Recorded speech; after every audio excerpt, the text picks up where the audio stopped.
Ladies and gentlemen, welcome to MotoOption Supercross.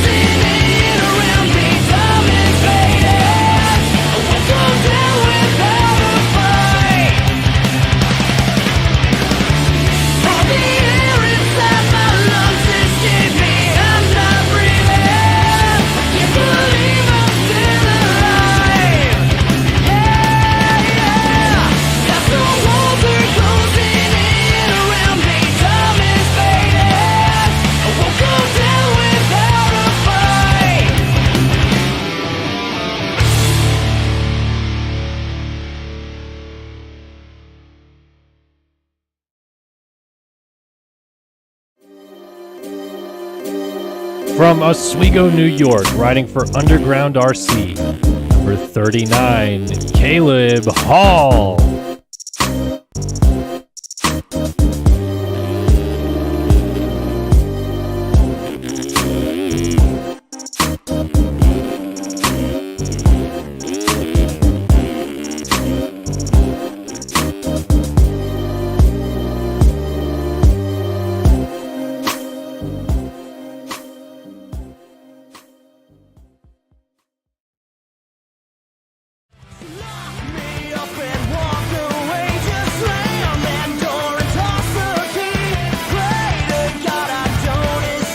From Lillington, North Carolina, riding for TSCZ Production, number 11, Luke Sullivan.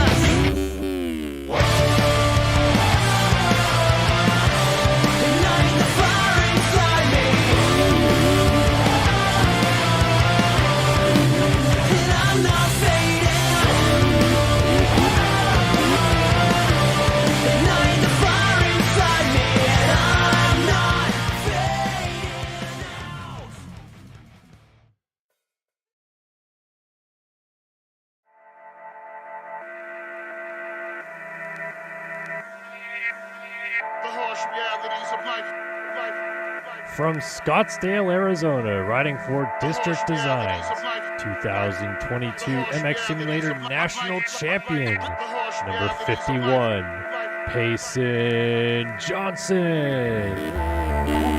That's the stupid truth. I slap a booty red, attach it to a band, and I use and loose. Cruise ahead, patty banger through the roof and do a doggy till I get charged with animal abuse. Alive and living, I've been a hard-headed victim ever since I saw death in the car. Recollection from bars, reckless drinking from hard sex with women and getting tatted like a walking, talking art exhibition. Listen, I just want the amazing life that Jay-Z has with planes, Mercedes, Jags, ladies banging me to lazy jazz. But rap is tough, I have to hustle like a crazy ass. The most underrated is what you could rate me as. I'll take these jabs, you'll make me bleed, but you won't make me spaz. I wait and choke you like on a face and make the ass. My dad passed before he got the 41. That's when I knew no one's important or immortal, son. We're all just drums, me, I'm only in it for the fun. I came to spray the audience with champagne and water guns. And when I go, I pray to God, my friends pour me some gin on my grave like my name was Jim Morrison.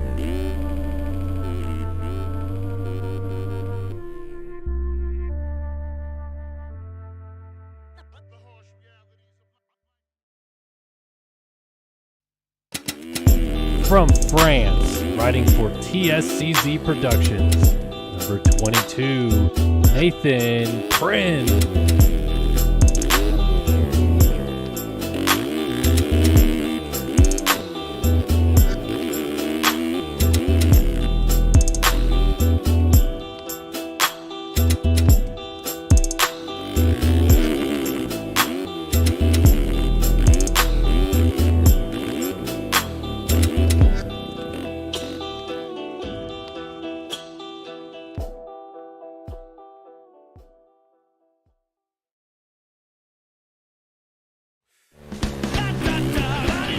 From Dillsburg, Pennsylvania, riding for Team Yogi, number 3, Logan Leitzel.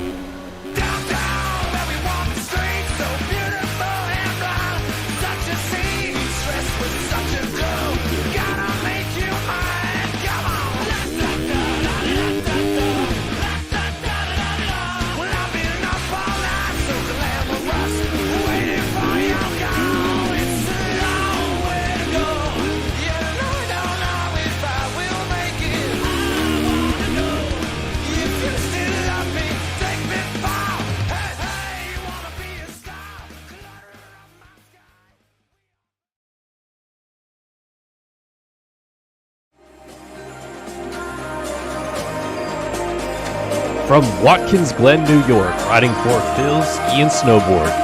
Number 12, Braden Castellaneta.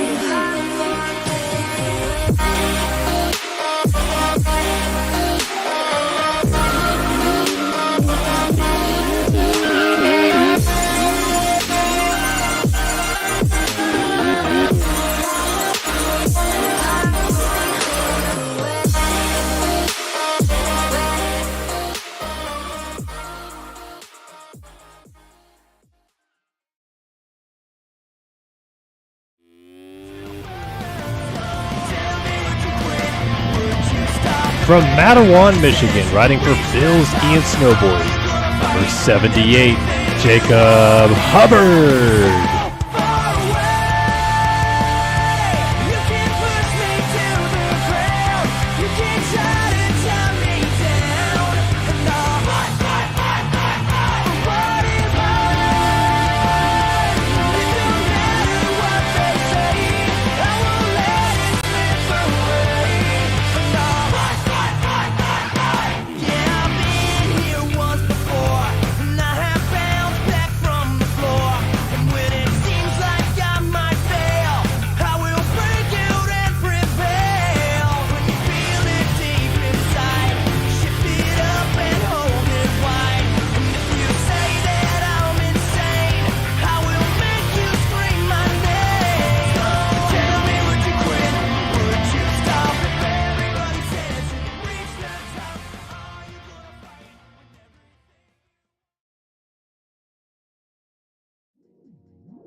From Shawnigan Lake, Canada, riding for District Designs. Number 24, Colby Eagland.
From France, riding for Phil Ski and Snowboard, 2018 Supercross champion, number 7, Alexis Leclerc.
Rewind check the tape. Win the Anaheim opener in 2000. Braden Carter's gonna win tonight in Anaheim. Through to win the Seattle Supercross 2022 Supercross champion. From Costa Mesa, California, riding for Phil Ski and Snowboard, your 2-time defending Supercross champion, number 1, Braden Carter.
gentlemen, boys and girls, welcome in. It is round 2 of the 2023 MotoOption MX Simulator Supercross Championship as we get ready to drop the gate here tonight in Oakland. And I am joined for the first time this year and the first time since A1 last year by the man, the myth, the legend, Andrew Wood. A-Wood back in the booth here tonight. A-Wood, glad to have you back, man. You excited to drop some racing here tonight? Yeah, man, it's good to be back. I'm really excited for these races. Last week had some great racing and a couple mix-ups, so it's going to be exciting to see what goes on here and see this Oakland track be raced how it's supposed to be. Yeah, how it's supposed to be for sure, because as you guys may have already heard, the real-life Oakland Supercross has been postponed this weekend. It is going to be ran on February 18th instead due to some severe weather in the area. It was going to be a security or a safety issue, I should say, for a lot of people going up to Oakland this weekend. So Feld took the decision to move the Oakland Supercross, but that doesn't mean virtually we can't still race it. So that's, of course, why we're here tonight to start round 2 of this MotoOption Supercross series. So let's jump into it. Let's talk about the qualifying times right here. We're going to have them up on your screen right now. First of which, we're taking a look at the 250 Supercross West class here tonight. Excuse me. And Braden Tharp has gone fastest at a 1:05.859. You know, Andrew, we were looking at these times a little bit earlier, and we had seen Rogan up top, a couple other guys. So these guys ran these times in pretty close to the end of the session. Yeah, a lot of late changes coming up here, but those top 5 sticking out to me right now, or top 4, it's pretty close up there. And Seth Shirley, your last week winner, qualifying second, so those guys are going to have to watch out for him. Padani a little bit further down there, so we're going to kind of have to see how this shapes up this week.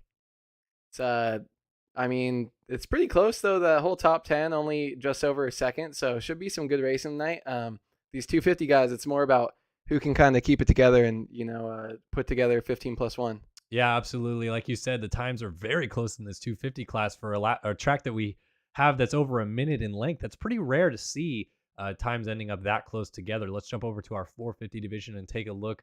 Colby Eagland, last week's podium finisher at Anaheim 1, goes fastest for District Designs tonight on a 1:03.960. The only guy down in the 1:03s, but kind of similar to that 250 class, Andrew. Close times at the top.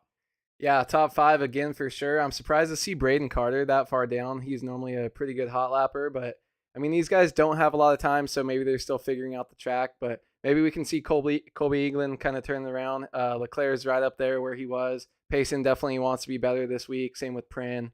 A lot of these guys, T-Lang didn't have the best races last week, so we're going to try to see them turn it around here, and qualifying is where it starts. Get a good gate pick and see how it goes from there. Absolutely is where it starts in qualifying. Let's take a look at our standings as we come in round 2. Of course, they're going to be the exact same from the opener. We have not had a round after Anaheim 1 just yet. So Seth Shirley, the Anaheim 1 winner in the 250 West division, comes in with the championship lead by 3 points over Johnny Padani and Nico Marchini there in P3. But, we're going to see some changes tonight. We're going to see some guys get in the mix. We're going to see this championship fight really take shape and see who in this 250 Supercross West class can bounce back, like Colby Eagland, our defending champion, who missed the main last week. In the 450 class, though, defending champion Braden Carter was able to go 2 for 2 and win Anaheim 1 again after winning Anaheim 1 in his title defense here in 2022. So he's back on top of the sheets again, still has that red plate, and has Alexis Leclerc, Colby Eagland, Jacob Hubbard,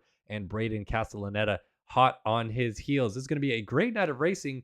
And let's take a look real quick at this track. You can see it here from this view, but we're actually going to jump in the server and take a look at the track as well, as we can get in here now and actually see this racetrack for ourselves.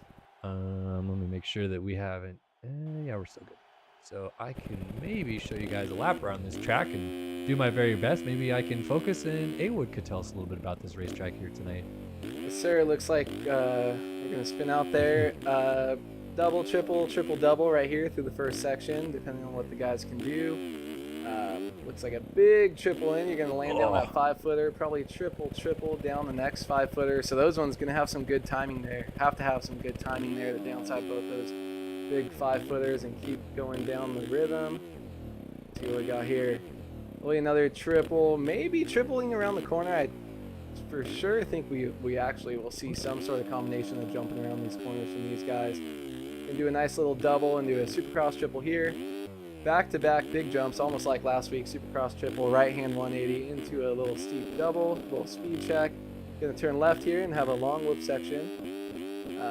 These look just as difficult as last week's. Maybe look Peaky. a little bit easier, but yeah, definitely some tall, peaky whoops this year so far. Got a nice Dragon's Back here. So whoops into Dragon's Back. So whoops up a hill, and then a whole another long set of whoops again. Which that sounds like not fun. You're That kind of section's showing gonna it. kill quite a few people Yeah. tonight, hopefully. You're showing it how I would ride it too, so it makes me feel a lot better. And then we got another long rhythm section here. 2 long rhythms actually. So you're gonna go double quad there, quad over, double out. So we'll probably see some triple in there and then some sort of maybe triple on triple, but then a triple double here after the finish line. Nice tight right-hander. Another right-hander, maybe not too much passing in here unless guys go wide into a wall. Actually see a lot of those passes on the walls with guys going a little too aggressive over them. Inside line here again with a double triple. Let's see if we can get this big rhythm a little bit cleaner this time. I go triple in, triple again, and probably maybe quad there. some quads, and then maybe double around, double around the corner. We're gonna have to see how that shapes up. We did not watch any qualifying, so we don't know what any of the fast riders are doing. So first heats are going to be pretty important to kind of see how these guys are attacking this track. But I'm pretty excited. It actually looks like that long rhythm going towards the finish is going to be triple on, off, triple quad out. Yeah, that's a good call there. Maybe if someone Or gets quad enough pop, on. quad on off, yeah. But We'll definitely have to see how that shapes up. Real quick, just want to clarify in the chat, if anybody is having problems hearing either Andrew or I, or if we're echoing at all, please let us know about any audio audio issues there. I'll apologize in advance as well that I'm just getting my voice back. Anybody that saw me in Anaheim on the weekend knew that I had completely lost my voice. Don't know where it went, but I somehow found it. So it is coming back, but it's still a little bit, maybe have a voice crack or two in there tonight, but hopefully Andrew can save the day for my butt failing at that. We do want to, of course, welcome you, though, to round 2 of the MotoOption AMA Esports Supercross Championship presented by Race Retro Gaming and Init Esports. If anybody's confused or wants more clarity about how to get involved in this game, of course, mxsimulator.com is a place to do it. You can go over there, try out the demo. You could buy the full game, and you could also get more information about the game if you want to see what this game is really all about. From there, if you want to sign up for the actual racing, of course, racefactorgaming.com has been putting on this series for 13 years at this point. So we've been around the gamut for a long time, and those guys at Race Factory definitely do a great job putting the tracks out and running the series every single week. But we have partnered with Init Esports in the past year, and Init has made this an official AMA Esport Championship. Really cool this year. And they have also implemented a verification system for anyone that wants to get scored in the championships. A full explanation is available on the Init Esports website. For any further questions, please direct them to Init or Race Factory Discord channels. As we get ready to drop the gate here in just a moment on 250 West Heat number 1, we, of course, also want to thank our sponsors on board with us, MotoOption, back for their 12th year as a title sponsor of this championship. Only 14 years we've been racing this series, and MotoOption's been backing us for 12 of it. A fantastic sponsor, and we really appreciate their support. Underground RC as well, with Phil's Ski and Snowboard and Racetech Suspension. Racetech also has been with us for a very, very long time, and we really appreciate their support. So thank you guys so much, and thank you to the fans as well watching at home. Devin Davis with a $2 donation a little bit earlier said, pumped to see both of you in the booth, and Baywood. So Baywood is back tonight. Yes, Devin sir. Davis is stoked to see it. Let's make sure we have our overlays up here correctly. We want to have 250 Heat 1 up there. And Awood won't see any of that, but I will. And we'll get back in the server. All right. We're just about ready to go racing here. Luke Magnetti. Now, here is a storyline, Andrew, from last week. Did not make the main at the opening round in his title defense. Rough way to start it. Trying to turn around this week. yeah, Magnetti definitely. It happens, I feel like, every year. Someone who you expect to be up in the top 5 in either class is going to miss the main event, but it's just bad luck, bad starts, and maybe some nerves for these guys. But Magnetti with that number 1 plate, he's not the guy that really gets nerves. So hopefully you can turn it around here. This is a short 250 championship, so we're going to have to see what can happen. But, I mean, there's a lot more inconsistency in this game, I feel like, than real life. So definitely not out of the title by any means. He's going to have to for sure have a strong showing and try to get in there with the top 3 this week, and if he wants to turn his season around. Yeah, it may seem from the outside at least, that if you miss the opening main event of the year, it's pretty likely your championship is done. But as you mentioned, Andrew, we've seen 450 champions miss multiple main events and still win the title in this game. So Magnetti is not out of it yet, but he definitely has to bounce back strong this week. And he can do so by, of course, making the main first, but maybe even having a great heat race here tonight. So 250 West heat number 1 coming up. Top 9 transfer to the main event. And we're going to see what happens right here. 6 minutes plus a lap. 30 card goes sideways. Here we go. Let's drop the gate on round 2 in Oakland. Let's see, Magnetti with a good jump. His teammate right there on the red, number 44, going to get pushed wide. Everybody pushed wide, and Magnetti tucked to the inside to grab the hole shot. His teammate there, Seth Shirley, with that red plate from winning last week, he may have gone down in that scrum going to the first turn, but at least he's well back. So Magnetti, boy, this is exactly what he wanted to see. He's got a big lead already, even a few seconds probably at this point, because Bodie Parker and the rest of the field got pushed way back there off the start. Yeah, if you missed the main the week before and you get a start like that in your heat, you're just feeling like you got all the luck on your side. He's got like a 2 or 3 second lead, looks like, already, just from being able to tuck up the inside and not get caught up in all that drama. He was actually outside of Seth Shirley and all those guys that got pushed wide. He must have just checked under, but he's got clean air here and going to probably get himself safely in the main event. Yeah, there's that triple on as well that like you talked about in the track preview there, and he does exactly what you said with the triple quad, but goes a little bit long and is going to have to settle back into the race lead with now Bodie Parker closing up from behind. So Parker, good first lap for him, getting recovered from that melee going into the first corner, now settles into second. We also have Ryan Pinkerton up here, so teammates with Parker. Tyler Shields, the Dude Corp team, and Sem Weigman of iSpec rounds out the top 5 right now. Luke Fauser's up in the mix, Max Chwalik, Jeremy Schiabro, and Anthony Pachone has the final transfer spot right now, but maybe not for long, as last week's winner Seth Shirley getting into the mix and lands on him. So that's going to cause a bit of a pileup, and now Shirley's in trouble. That Suzuki got lucky there, but hard getting up. Shirley's going to go all the way back, maybe 15th, 16th here, but not what he wants to do when you're outside looking in on that bubble. Could end up with something like what happened to Luke last week. I mean, never want to wish that upon anyone, but I mean, you gotta stay smart and ride smart. Can't be following people like that in these heat races, but his speed is just so much better than a lot of these guys. He's probably gonna work his way up here. He's just got to keep making smart decisions, though, not follow everyone. He's making passes right here, so we'll see how far up he can get, but he's just got to play it smart here and slowly pick off these guys one by one. They're going to be making mistakes. Yeah, I think that key, like you said, is to not rush it whatsoever. You can already see a couple guys going down, going off the track. So he's already knocking on the door. He's not going to be too far out of a transfer spot here in a short time. In fact, he's just moved into 11th now as he's got Gatlin Morrow right behind him.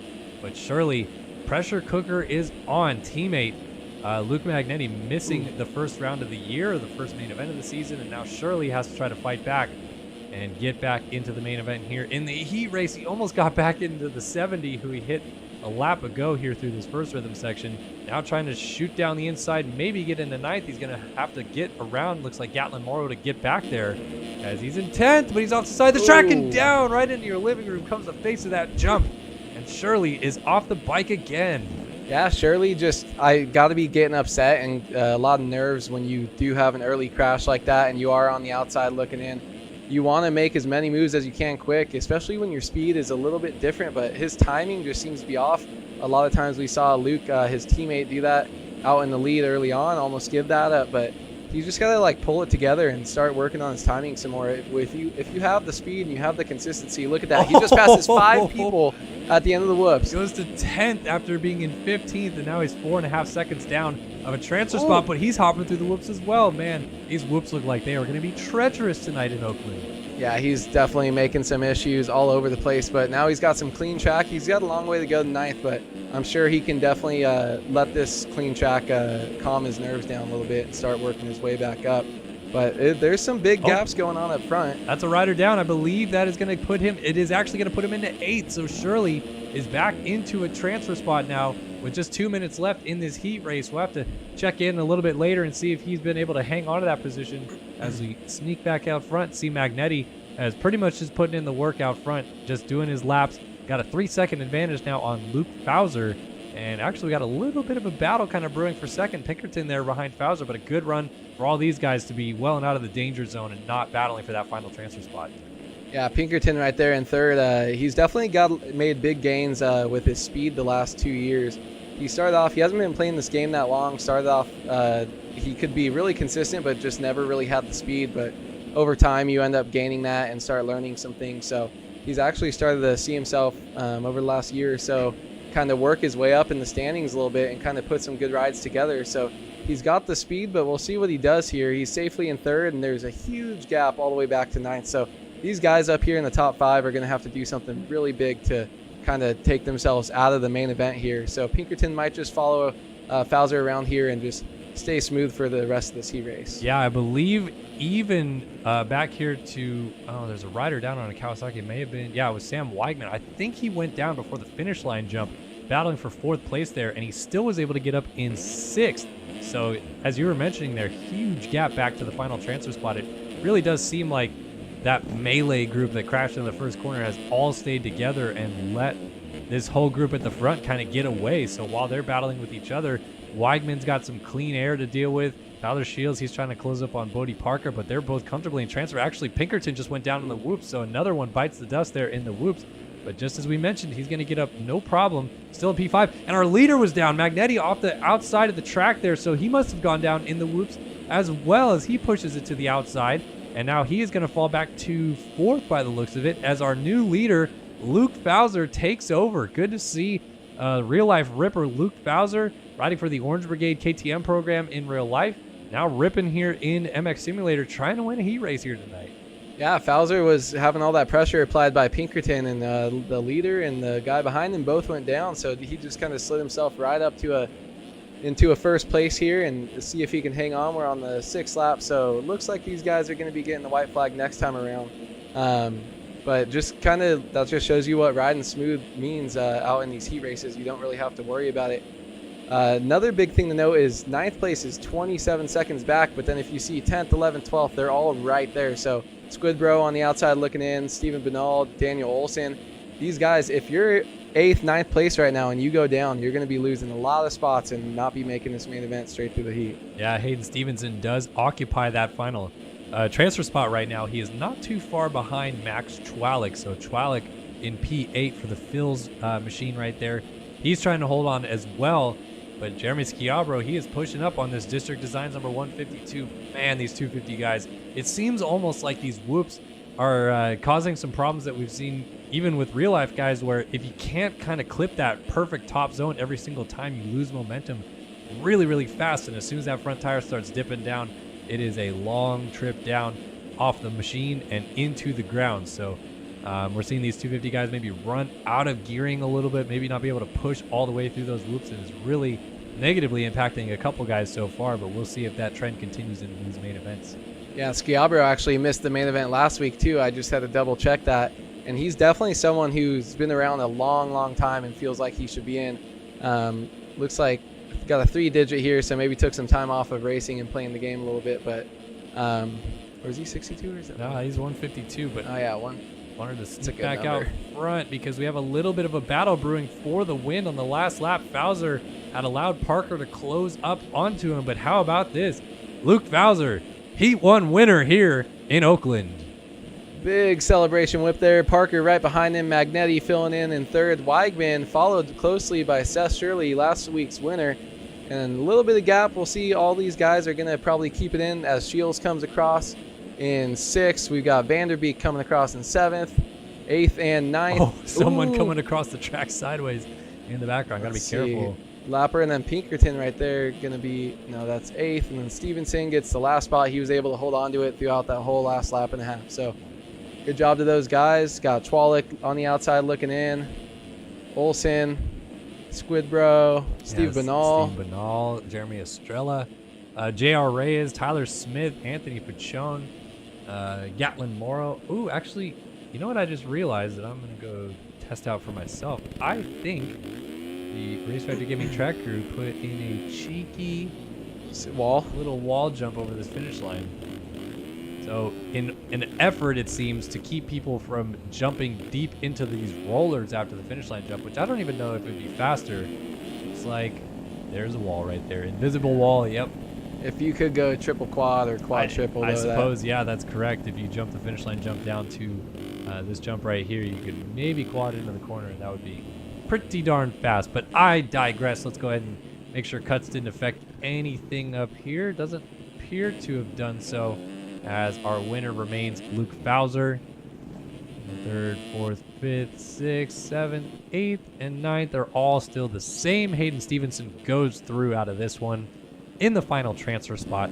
So he won done in Oakland. And coming up next, 250 West, heat number 2. Yeah, and Twalik and Olsen, I actually just double-checked, finished 7th and 4th, respectively, last week in the main event. So those guys are both going to the LCQ this week. Might be kind of on the same deal as Magnetti, hoping, you're going to be a consistent top 10 guy, and then you got a chance to not even make it in. So we're going to have to keep an eye out on those guys and see how they can do. Got to be working on their starts for the LCQ, but going to have a whole another half of this class with the 250 Heat 2 coming in, and excited to see some of the other guys, Johnny Padani, Nico Marchini, Frank Jackson, Rogan McIntosh, Casey Ohlert, Peakman, Cade Matherly, all sorts of guys going to be looking to get into the second heat. So, yeah, it's going to be a good group of riders to watch for sure, and interesting as well to see where the transfer battles come from in this one, I should say. If you're just joining us, this, of course, is round 2 of MotoOption AMA Esports Supercross and MX Simulator Professional Gaming Championship, live here on Start Your Systems, Init Esports, and ESTV. My name is Kellen Brower. Joining me in the booth is longtime racer and former Southwick winner Andrew Wood here tonight. Always got to throw that in.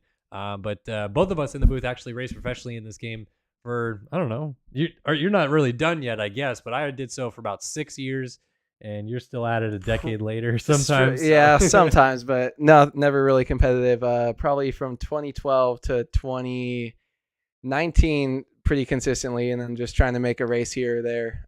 Couple races a year since then, but would like to eventually, if there's something that makes it to where I can't get down here, try to see if I can qualify as the field thins out. I like the outdoors a lot more. It seems a little bit easier for me to qualify, but Supercross just never really been my thing. I'm not very good at staying inside the line. Yeah, so we were both a little bit better at outdoors, I think. I got my moto win at Budds Creek. You got your wins at Southwick. But I guess I get our claim to fame in Supercross could be that we both, I think at the same time, were in opening ceremonies. So that meant we were in the top 10 in points at one point in time. So I think I might have finished like 7th one year or something pretty high, way too high up for what I should have been. But yeah, I definitely had opening ceremonies for a couple rounds, and that was probably my peak in Supercross for sure. Definitely racing against some of the best people to ever do it, though. But I mean, man, you got this new guard, Braden Carter and Alexis Leclerc, and all these guys that are just so insane. They're racing at a level that we never raced against. Like Jack Haley, all those guys that just came in. Burkeen was so fast. All these guys just came in. They played the game for like 6 months, and they were faster than I ever could have been. So we got a little lucky with the era we raced in, but making our moto wins and best finishes in the same year, 2013. So we did get lucky, but also we had to go up against Tyson Fresquez and a couple other people back then. So it was good back then too. It just seems like you said, the game at the top has been raised on a more consistent level. I like that line right there by Cade Matherly. That was a good little triple-double through that right-handed sweeper, which is a tricky section on this racetrack. And, fortunately, with the real Oakland Supercross being canceled, it's likely that we will see that section be utilized at some point this season. It was going to be interesting to see how the real guys attack going through kind of a rhythm section that went all the way through a corner like that. So far tonight, though, aside from that line from Matherly, I feel like it's been pretty one line, just kind of double the inside. Yeah, we'll see what these guys do, because what they do in a race situation when they're around people. But a lot of times, too, the 450 guys, maybe it's just more drive or just, more skill. They've been around a little bit longer. We might see a lot more of those big and creative lines in the 450 class, but I mean, Matherly looked to hit that pretty comfortable. Maybe he's just messing around, or maybe that's going to be his race line. So we're going to have to see what these guys have, if that's a separator that can pull them apart from the rest. Yeah, we will have to see. Taking a look at Nico Marchini just next to the box. Was on the podium last week. Let's go racing. It's 250 Heat 2 in Oakland. And out the gate, we got some good starts from the outside, that KTM, but we're going to have the Phil's Yamaha right up the inside. Looks like Rogan McIntosh going to go triple, though. Gets passed up the inside by Dalton Plessinger, and he's going to give himself a nice little gap by being the only one to triple into that rhythm section. As he hits a quad right there coming out. Hey, much cleaner start, too, than that first heat race. Oh, yeah. Nobody really got pushed too wide, nor went down into that first corner. But how about this? Dalton Plessinger out front right now. And yes, indeed, that Plessinger name on the back of his jersey does not deceive you. This is Aaron Plessinger's younger brother. And he's actually helped AP build some computers to play MX Sim in the past. But we always love having Dalton out here. He is a true veteran at this point in time in MX Simulator. We've seen him around for years and years. And great to have him back out front as well. Great start to this heat race as he triples on off out front. Looks like he's going to lead this first lap. Yeah, I almost have to remind myself that Dalton's like a top tier guy, because when he first came in, you're like, oh, it's Plessinger's brother over and over. And then he started to just keep racing consistently, and he's been getting so fast. So as you see with that great start, I mean, most guys can't, if you don't have the speed, you can't get out there with a great start. Like, I've lucked into a million of them, but you can't ride the way he's riding. He looks cool and comfortable. If somebody else that's not used to being up front gets up there, they're going to be all over the place. And as far as right now, barring no commentator's curse, he looks like he's chilling here. Even messes up that rhythm, still able to pull it back and get a triple and do a different line than what he did last time. So honestly, the way he's riding here, I don't expect to see anyone really pulling up to catch him with that good of a start in the heat. Yeah, he's looking very well in control and comfortable. It's Millie Soderblom, the I-Spec number 77 ride back in, excuse me, second place. Juan Gomez right behind him in third, and then we have Jet Holyhead. I didn't know his nickname was White Drizzle, but there it is, coming through here in fourth place for Covenant. And another cool thing about a lot of the guys out here that is always unique to this, I guess, esport in general, is because this is not a LAN event, a lot of these guys are streaming. So if you actually check out Jet Holyhead's Twitch channel right there, you could probably go watch him right now in this heat race trying to get around Juan Gomez to get into this third spot, for example. Pretty cool. We often see guys like Payson Johnson, a couple other people do it.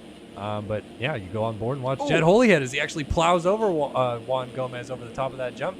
Soderblom settles in behind him. Have to imagine right there, that's a little bit of the Aussie lag as Holyhead down in Australia and a lot of the other competitors here tonight, obviously from the USA. Yeah, one thing about the Twitch streams actually that's really fun, I know Adam does it, Adam Holm, and I think he's racing tonight as well, but he's always had his, you could see his controller and all the buttons that he's pressing while he's racing. So if you want to see what gear these guys are in, how they're hitting the whoops, some of them have controller displays so you can see when they're leaning, when they're on the gas, all their shift points, all that stuff. So if you want to learn and try to get better, watching a lot of these top guys and their first person stream the whole race is pretty good way to do that. But Holyhead's actually making up some time here too. So Dalton Plessinger, he does a barrel roll and rides it out. He's going to squeak up the inside, not get any cuts right there, probably going slow, but that moves up Holyhead into the lead. Yeah, barrel roll out of Plessinger takes the lead away and gives it over to Jet Holyhead. So a change up front, and the number 50 Covenant ride goes to the race lead. Plessinger's going to have to settle back into second.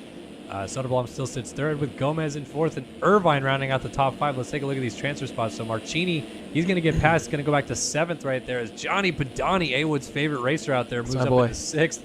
Marchini goes down on his back wheel, so that is going to promote Austin Schaefer into seventh. Timmy Briscoe up into eighth, and Rogan McIntosh now rounding out the transfer spots. And because of that crash, kind of separated guys a little bit. McIntosh has a couple seconds to work with here in the final spot. Yeah, after that great start, McIntosh all the way back to barely holding on to ninth right here. Actually holding on pretty good, but he's got a big group of three guys behind him, so he's got to work his way up off this bubble. Chasing down, is that his teammate right in front of him? No, Briscoe. So chasing down Briscoe here, but you got to get yourself out of that ninth position. You can't be sitting on the bubble. You never want to be one person out or the person on the last spot. So got to work your way up after that great start he had. Followed by a quick crash. So we're going to see what happens here. He's going to go up the inside and maybe show us a different line here.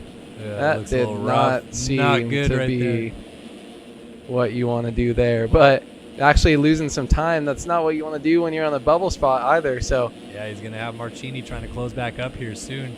Real quick, wanted to give a couple shout-outs in chat. Of course, great to see a lot of the MX Bikes players here tonight. Always great to see the camaraderie between the two communities. And the MX Bikes Championship, the Aerial ESX Racing Championship starting this Friday. So be sure to check that out. Go to the mymxb.com page and learn more about that series. But I also want to give a shout out to another person that I just saw drop in chat. That is Axis. Axis is a obviously very well-known PlayStation player that races in Monster Energy Supercross, the official video game series. And he just won the Monster Energy Supercross 5 Esport Championship this weekend at Anaheim 1, which he took home a brand new YZ 450F to his living room, I guess is where he could put it, or he's probably going to go ride around the track. But it was cool to see Axis and a bunch of the guys in the Esport Championship this weekend, and many congratulations to him as well for taking home the championship. Yeah, congrats to Axis. That's pretty sick. We actually just saw McIntosh make up 3 spots while you were talking there, but Soderblom is actually going to... was he in the lead before? I don't think so. Gomez right behind him, though. Holyhead, yeah, drops back to 3rd. Johnny Padani all the way up to 4th. McIntosh up to 5th. So Soderblom just showing that consistency here. I mean, it's only a 6-minute plus 1 lap race, so these guys got this lap plus 1 more. But, I mean, if you can go out in the start and the heat and show that you're comfortable, and whoever ends up near the front of these is normally, and can keep it together. It doesn't need it. You don't need to have the blazing speed. You're normally going to guarantee yourself a good position in the main event, especially with a good gate pick. But these guys, if you win the heat, you're pushing to be on the podium, or at least the top 5 this week. So yeah, and Soderblom, so far at least, I don't want to jinx him, but yeah, gets through there well. Also, maybe the best I've seen in this 250 class in the whoops so far. He was actually catching our leader earlier with his drives through the whoops, and those 2 runs right there were solid. I mean, stayed right on top. Now he's got a pretty good, comfortable lead going here into the final lap of the race. And, he's hitting some of the big lines. He's got that quad down the long rhythm section, so we might be looking at a little bit of a sneaky sleeper here tonight. Soderblom has never won a 250 main event in the AMA Esports Supercross Championship, so it'd be really cool to see if he can maybe contend for a win tonight. Put another face there on top and try to contend for this championship. yeah, and he's not just in the lead. He's starting to pull away from these guys. Not sure what the lap times will be with him, but we can always find out afterwards where he's at. But he just looks so good, and especially in the whoops, especially having 2 whoop sections almost back-to-back with a Dragon's Back right between them. If you get the whoops figured out, sometimes they're just built a little bit different. Someone already said that they're a little bit different than last week's, which were really difficult. But sometimes you just have a certain style that you like, and he looks to be able to carry his momentum in here. Super smooth. Couple kicks right there, but near the end of the whoops, it's always a little bit difficult. But switching up his line, look at that double quad instead of the triple. So got a little double quad. That little quad over the table is sick, but here it is. Quad Checkered double. flag. Millie Soderblom wins 250 Heat 2 and nails Hits the wall. Jed Holyhead crosses the line in 2nd. He plows the wall. Also, Juan Gomez gets in 3rd in this one. Johnny Padani ended up in 4th place for this one, and McIntosh rounds out our top 5. So Braden Tharp, who was our fastest qualifier tonight, looks like he's going to settle for 6th, but that's pretty good because he was a little bit further back than that as well. So to get 6th, I think he'll be satisfied. Daniel Irvine crosses in 7th. Cade Matherly looks like he's trying to get it home here in 8th. He's going to go defensive to block, and he will do so, bringing Nico Marchini across the line with him. Timmy Briscoe just missing out. Yeah, Briscoe, we're going to see just over a 2nd, so we'll see how close he is with cuts. But good to see a couple of these guys have some rough starts and make it in. Actually, really surprised to see that our leader, Soderblom, with a 107.6, over a 2nd slower than pretty much everyone behind him for the next couple spots. So that just shows you what a decent start and some consistency can do, especially in this 250 class when these guys are just all over the place. Looking through, looks like I think everything stayed status quo inside of the top 9 as far as I could tell. So Soderblom does indeed take home the victory here in 250 heat number 2. So we now have 18 riders qualified for tonight's 250 West main event, round 2 of the MotoOption Esports Supercross Championship. Soderblom looks like he will go to the gate first too, based on TRT, but from the second one being a little bit faster than the first heat race. And of course, we'll have 4 extra riders join all of these 18 guys a little bit later on in the last chance qualifier. But that also means coming up next, it's going to be the 450 class, the big dogs. And we saw one heck of an opening round main event last week in Anaheim, where Braden Carter was able to come out on top and beat his now new teammate, Alexis Leclerc. That's a little bit of news this week as well. I actually got a DM from Carter right after the main event last Wednesday, and he said that he will be adding Leclerc to Phil's. So Leclerc, who did not officially have a team he was associated with this year, was actually running the old Panini Motorsports skins that he had last year at the opening round in 2023. Now going to be on Phil's moving forward. And it'll also be a little interesting to see what kind of team dynamic that shapes up for Carter and Leclerc. If they're going to be the 2 guys fighting for this championship, now they're teammates. maybe a little bit of stuff going on at the semi when they get back after these main events. Yeah, it's a little, if you can't beat them, join them right there, finishing right behind Braden Carter last week. There's going to be a lot of Phil's guys that we see consistently in the top 5, so not really sure how those guys are going to do it with their kind of team dynamics there, as far as how they ride each other, especially it's early in the championship, so we might actually see these guys still be pretty aggressive against each other.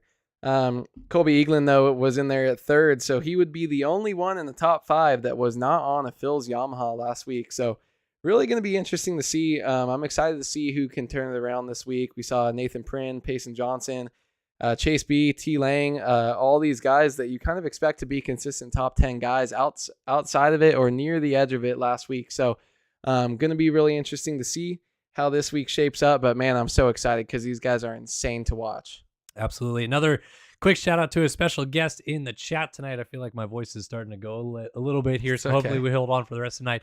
But Spencer Cole, who is a, I believe, professional BMX racer as well, but he also finished 2nd in that eSport championship in Monster Energy Supercross 5 on the weekend. And I was just saying, good to meet me, and I reciprocate, man. It was great to meet you this weekend. Like I said, it was awesome to meet so many of you guys that I, have obviously talked to in being associated with the eSport championship, but never got to meet in person. And I'll apologize to every one of you guys that I met that I had no voice. So hopefully it holds on for another, hour and a half here, and we have a good main event where I can actually talk the whole time. But yeah, good to see everybody. And bummed that I won't see people in Oakland this weekend, but anybody going to San Diego or Anaheim 2 or Houston or the Oakland after that, come find me, because I always love meeting you guys and getting to connect with the people of the gaming community all around the country and really all around the world. So it was great to see you guys. I'm really excited actually that this round was postponed in real life now, seeing the track map and how it's kind of starting the race. Always good when you have really long rhythms. And it might stay soft up there for the next month or so until we can get back to Oakland, but long rhythms are always the best for racing. We got a pretty good amount of 180 turns here, not too many 90s, so that's a good thing. But I'm super excited to see how this race is in real life, and so you'll be able to meet all those people up there in Oakland in just over a month too. So yeah, absolutely, it'll be fantastic to meet any of you guys up there if I'm able to run into y'all. All right, as mentioned, 450 heat number 1 going to the gate right now. Adam Holman's here tonight. We did not see him last week in Anaheim, but good to see Tom back and see how he's able to fare on the number 17 machine tonight. Yeah, it's I'm excited to see. I didn't really look at too much of this heat race lineup here, but we got Payson, Whelan right there. So Payson got a nice gate from a good qualifying time. So we're gonna have to see what goes on here with that 3rd gate. That's probably exactly where I would want to start. So we'll have to see when the gate drops here. Yeah, here we go. Gate is down. 450 heat number 1 underway. Johnson wheelies a little bit. Looks like a Yamaha coming out of the middle. Is that Hubbard again? No, it is Bryce Whelan. Whelan, always a great starter, similar to his teammate Hubbard. Going to grab the whole shot in this one. And Jeremy Smith on the 4 is in 2nd. Tyler Lang on the 5 is in 3rd, but they both might get past as slicing through. There's that Robert Wilson trying to actually connect on. As off the track went Whelan, so into the race lead goes actually Dakota French on the full throttle. Number 69 machine. Nice. Out front, leading the race with Jeremy Smith right behind him in 2nd. Yeah, Dakota French got lucky there. Oh my God, these 450s just have so much more speed, but we got our teammate right there, Jeremy Smith, pulling up in 2nd place on the number 4 machine. We're going to see what he can do. He's looking a little bit faster through the whoops early, but he's not going to make his move just quite yet. These guys are going to do the same rhythm here, triple on, off, triple, quad out. So let's see what happens here. This top 3 is super close. See if these guys make any mistakes, but Dakota French with a great start and taking advantage of that Wheeling going down there. Look at this, Smith down the inside of the mechanics area, but not quite close enough. As French goes back around the outside, went through the mechanics area, and Smith down on the wall. And he's going to take a couple guys with him. Is he going to get up in a transfer spot? No, he's off the bike again, gets dragged to the ground. That is the worst part about wall jumps in this game is, I don't know, maybe this is just me, but Andrew, I feel like so many people in this game these days don't have spotters anymore. I felt like I always race with a spotter, and nobody seems to have one anymore. Yeah, I feel like so many people are either just racing or watching a little bit, but maybe they're not as good at it. I don't know, but or maybe we've lost maybe a little bit of the older community, so they don't have someone watching them there all the time. But yeah, it's really hard when you go down right there and you don't have someone telling you to go far right or far left because there's someone dead in the middle. But French has been able to kind of capitalize on this still a little bit, and Adam Holm moved way back there. Yeah, in tough luck 19th, for him. Battle for the lead is brewing, though. Colby Eaglin, who was on the box last week in Anaheim, currently sitting in third. And speaking of Anaheim, a night that he would rather forget, Tyler Lang, your 2021 national champion, trying to go to the lead on Dakota French here on the 5, down the inside. Going to go back to the inside again twice. And it looks like maybe Eaglin will get around new. No, Eaglin had the front end lock on that wall jump. So Lang takes over the lead. French settles back in a second. Eaglin's going to have to go back to the drawing board to try to catch back up to these guys as he slipped back into the clutches of a couple other people. Going down, Payson Johnson on the 51 out of 5th place. Yeah, not how you want to start your heat, especially in this 450 class. Look at all those guys. About 5 or 6 guys just went right past him. He's going to drop outside of a transfer spot. Now he's outside looking, and he goes for a big quad in the middle of the rhythm section and hits. It's a little bit kicked off. Still tried to scrub that triple out. Actually takes down Chris Post.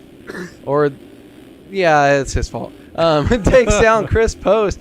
Chris Post now trying to get back up, but runs into someone. He's just all over the place trying to get back up there, but Payson now back to 12th, right in front of Seth Crotty there. He's going to have to start making some moves here quickly. These 450 guys, man, they're so fast, but a lot of times they just don't use their head. You can do a big rhythm or whatever, but you need to be aware of people around you.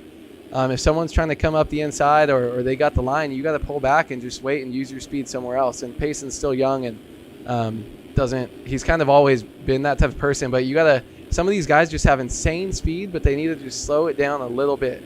Yeah, absolutely. And actually got reminded in chat, so shout out to Jack Hurst. Johnson's actually racing, I believe, with a broken wrist right now. He crashed in real life a few weeks ago and is just trying to get out there and get some points to start off the season. So normally we see Johnson as arguably the fastest guy every single week. That has not been the case, at least through the first 2 rounds, and might be struggling a little bit with consistency, trying to play perhaps with a cast on and dealing with that getting in the way of his controller, but he's working his way up towards P9 right now. Might be battling for a transfer spot before long. Yeah, after he cased that triple in the middle of the rhythm section, still quadded out. He's just got insane speed, but Caleb Hall now is here probably freaking out when you got someone as fast and loose as Payson right behind you. He's almost gets into the bales right there, and he's going to go over, getting a little sideways kick, and just drop back to 11th here. Just try to keep it close, man. These guys, anything can happen, and this race is not even close to, it's just over halfway. So, yeah, now Johnson's going to be able to get into a transfer spot, and the question from here is how far can he march forward? Because I don't know, it seems as though gate selection is actually pretty critical tonight. If you can be on the inside of the box and get to that inside line as everybody pushes wide, that might be the ticket to getting a good start here tonight. And if you start outside of the box with a bad result in your heat race, you might be screwed in for a long main event. Back up front towards the kind of middle of the front group right here. We're watching Dakota French and Colby Eaglin go to battle. This is currently your battle for second, actually, so excuse me for that, as they're not too far behind Tyler Lang, but Eaglin did go back to work on closing back up on French. Now he has him in his clutches right in front of him as we are on board with the District Designs number 24 machine. Yeah, good to see T. Lang up there after not the best week last week, but Colby Eaglin, let's see, these guys got the same rhythm, but look at that scrub out on that quad. He's going to slide right up the inside and make that pass fairly easily here. These are kind of some interesting corners here. After we come right here, before and after the wall, do these guys prefer inside or outside? You can leave that door open. Everyone's kind of going inside here, but what I saw earlier was a lot of these guys going outside here and just kind of getting the respect that this triple in is definitely faster. But I'm sure later on in the main event, we will start seeing some people shoot up the inside there and making some block passes. But they can be a little bit deadly. As that's not our leader. Got me excited for a second. And OJ's it still gets that triple around the corner. These guys are just so good. It's nuts. It's interesting watching Eaglin go through that rhythm section. He didn't hit the big quad that we've seen a couple guys hit when they go 3-3-4, but hitting the triple around the corner maybe looked as fast to go triple and then triple around the corner. I almost wonder if we're going to see guys elect to not go for those big lines in order to be able to hit that line here tonight. Yeah, and I'm sure it's got to just be more consistent to keep that triple through there. Unless these guys, I mean, they carry a lot of speed, but a lot of times you see them messing up their timing, barely casing those quads. So if you can just nicely flow around that corner, these guys though, as they're going around, they're figuring out their race lines and whatever is going to work for them throughout the night here in the heat as they start to get a lot more road as well. So we're going to see that the road's going to get a lot gnarlier. Those ruts are going to be a lot bigger and maybe help these guys out with some other parts of the track. But, man, just look how smooth and consistent these guys are. Eagland actually gaining on T. Lang here. Yeah, it actually closed up by a couple seconds there on the last lap through for Colby Eagland as he's trying to close up on Tyler Lang. Lang of the JIBR.co team made a late switch off of the Underground RC program before Anaheim 1, joined up with JIBR.co, and was unable to finish inside of the top 10. But it feels like he looks like he's looking a little bit more comfortable with the program, with the team this week. Still going to have to deal with some late pressure here from Eagland to try to hold off for this heat race victory. Eagland right through the whoops right there.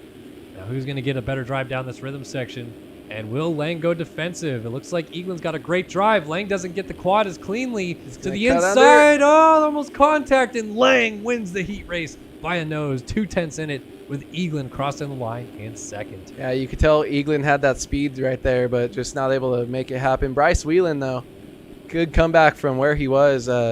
Pretty rough race, very eventful race for him. Dakota French as well after leading for some time. Jeremy Smith as well was up there, drops back all the way to 6th, but man, as long as you're in through, and Chromie actually coming out of nowhere on that Phil's Yamaha, followed by Luke Sullivan, as well as Payson Johnson falling from the ceiling. Johnson just got in P9, so he is going to be either your 17th or 18th gate selection tonight. And man, we'll have to talk about it when we get to those main events, but I feel that's going to be a rough go for Johnson going to that first turn. Yeah, not having a good gate pick, and any of these guys, man, Adam Holm way far back, but it's definitely seems like it's been a long time since he raced. It's not easy to come back after these guys that consistently play the game day in, day out. But look at all these guys back here: Vial, Collins, Post, Holm, Boutigny, not making it through. Siebel as well, again missing out on the top 10. Yeah, another rough night for your 2020 champ, Jeremy Siebold, as he's headed to the last chance qualifier, but the top 9 all remain the same as Tyler Lang picks up the win here in 450 heat number 1. 450 heat 2 coming up next, and we will see our 2 points leaders, Braden Carter, last week's winner, and Alexis Leclerc, who finished second behind him, and teammates now as well. So it's going to be a little bit of a teammate battle coming up in heat 2. Yeah, it's always interesting to see the guys who were the best 2 the week before in the heat races and kind of see how that dynamic works out, especially now that they're on the same team. But these short sprints of the heat races are always a little bit crazier. Everyone wants to get in. Once you're in the main event, you're just kind of riding around. You know, you can kind of settle in somewhere where you're comfortable, but everyone is always pushing. Like you saw Chromie with that late charge. He was nowhere inside the top 9 for as far as I could see up until the very end. So just kind of, that means people are dropping out and people are working their way in with consistency. So going to be interesting to see, but I wouldn't be surprised if you get a nice, they're both great starters. So if you see Carter and Leclerc up there 1-2 early, I wouldn't be surprised. And it'll be a nice little preview of the main event. It would be a nice preview of the main event indeed. Just trying to keep up with chat a little bit. I see another Bikes versus Sim War. Sounds about right. Sounds better. Calm down. Lane Burks asked, am I going to the SMX playoff rounds? I'm definitely going to LA because I live close to it. It's up in the air right now if I'm going to go to Charlotte and Chicago. I would imagine I end up going to at least one of them, though, because we're going to have quite a few hands on deck to be able to cover that. So I'm assuming I would guess probably be to all 3, but we'll have to see. Come to Chicago with me. Yeah, definitely go to Chicago with A-Wood. Are you going to Nashville? Down. No, I'm not going to Nashville. It's Nashville. I'm the West Coast Racer X guy, so anything that's going on the East Coast is not really my business. Just tell me you want to go. I want to go. Look, I would rather go to all 17, all 11 nationals, all 3 SMX races. I'm there, but this comes down to logistics for us. I got it, I guess. Sad. Hashtag sad. Sad. Thanks, Jesus. Yeah, Charlotte would be like the toughest one, though, because Jason Wygant lives in Charlotte. So, like... Yeah, but you can go hang out with Weege. You guys, like... Well, I think I would have to go just because he's probably going to do TV for SMX, so... I think the good thing... Purple gear, eh? Purple Oh, rain. are they doing Pulp live shows? That would be fun. Oh, I don't know, maybe. They are in Houston. I'm going to Houston. Last time with Weege was great.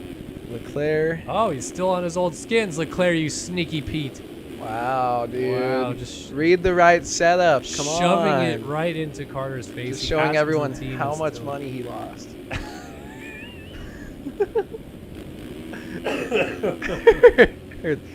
I just heard Bitcoin's doing really good right now. Oh man! Shout out Kyle Miller, $1.99 That's- donation in chat says he is convinced Payson has alien abilities. He's my 729 twin right there, and he rides a Honda, so that's my boy. Oh, Kyle is? Yeah. Yeah. There you go. 729. Where'd you get that number? Is it your birthday? Yeah. Oh, there you go. You all right over there? No. I'm losing my voice. You're I'm gonna start sneezing, sneezing. coughing My up a nose storm. is so tickly. Oh boy, and it's pretty toasty in the studio tonight, I must say. A little bit. Haywood has raised the game. It does. It gets so much hotter in here. I'm not looking for summer. Can you turn the fan on? Huh? Yeah, you can turn it. All right. Yeah, we could do a first-person start. That's a good idea. Maybe we'll go on board with the aforementioned Alexis Leclerc and all of his Bitcoin profits. Donnie for the main event whole shot. Yeah. Where's Alex? Yeah, I don't know. Where is Alex? I don't know. He's supposed to give us money when I called. No, Whole he shots. stopped doing that, I think. I'll text him. Where did I pick my number? 52. Well, I ran 101 as an amateur forever because I was a huge Ben Townley fan. And then I picked 52 because it is KB on, I don't even know what you call that on the phone, on the old phone. Like T9 word kind Yeah, of. T9. That's what it's called. It's KB on T9. All right, let's take a look at Alexis Leclerc on the start. We'll go on board with them, and you guys get a first-hand look at what it's like to drop the gate here in MotoOption Supercross. Whole shot. No, looks like Hubbard gonna loop out. Actually, a lot of these guys double clutching that lose it. Ooh, Leclerc actually Leclerc gonna go down. See what he gets up in 12th. Not too bad for a first turn crash. He's already going to go up into 10th. So Yeah. top 10 start, not too shabby for Leclerc.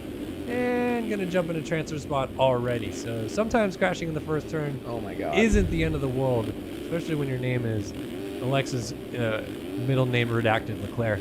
Yeah, he definitely just he gets a little sketchy hitting that quad over people, but he gets himself up there fast. But Braden Carter out front is a problem for these guys. So I wouldn't be surprised to see Braden just start checking out. He's got the speed and he's so consistent. Obviously, I mean, reigning champion, won last week, but it's just kind of ridiculous how good this guy can be. And if you're gonna gift him a good start like that, you're not making things easy on you. That's going to end up with probably a fast heat race and a great gate pick in the main event. So these guys got some work to do, but Seth Carr, Balzer, Devin Davis actually with a better start than last week. Leitzel, Leclerc, Hubbard, and Jaden Wilson finishing up that top 9 right now. Yeah, like you mentioned with Leclerc, if he is not going to be able to march forward, he might have another bad start in the main event similar to what we just saw. And he had a good gate pick going into the first corner for this one. So gonna have to do the best that he can as Carter actually goes a little bit long in the rhythm section and hops off the racetrack to the outside. You got Seth Carr, like you mentioned, in second place, and Braden Castellaneta, another one of those Phil's Yamaha riders that finished inside of the top 5 at Anaheim 1, trying to do some battle here with the Underground RC program just ahead of him. Kind of the Yamaha and KTM Supercross series a little bit this year, but still cool to see the different teams that are being able to run up front. I feel like there was a little bit there last year where we saw some of the similar teams running up front all the time, but Castellaneta goes down in the whoops and loses 3 positions, 4 positions, 5, 6. Oh my goodness. How did they ride that Who the heck was that? Hubbard. With the hacks right there on the His 78. teammate. Phil's ski and snowboard machine going by. Did Leclerc go through? Yes, he did. So Leclerc, he's going to slot up into 4th. Yeah, 4th place now for Leclerc on the number 7 machine. And he's trying to close that gap down up to the guys ahead of him. Actually might be shooting into 3rd right here as he's in a heated battle.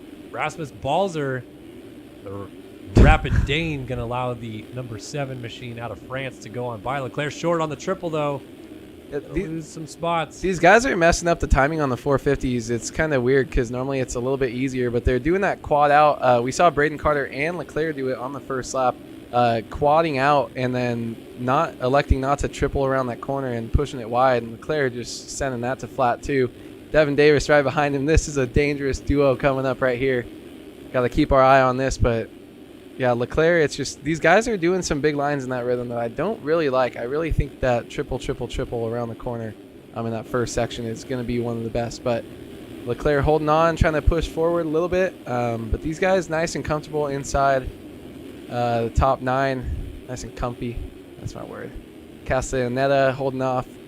But Leclerc not really doing too much, pulling away from D. Davis here at all. Just kind of cruising. Yep, just putting in the laps right now, I think. Just not too worried about his position, which is kind of a good way to go about it. You don't want to be stressed out with where you are. Meanwhile, great battle going on for P8. So this is the tail end of the transfer spots. Logan Leitzel actually sits in the final transfer spot on the number 3. He is your reigning 250 national champion in the game.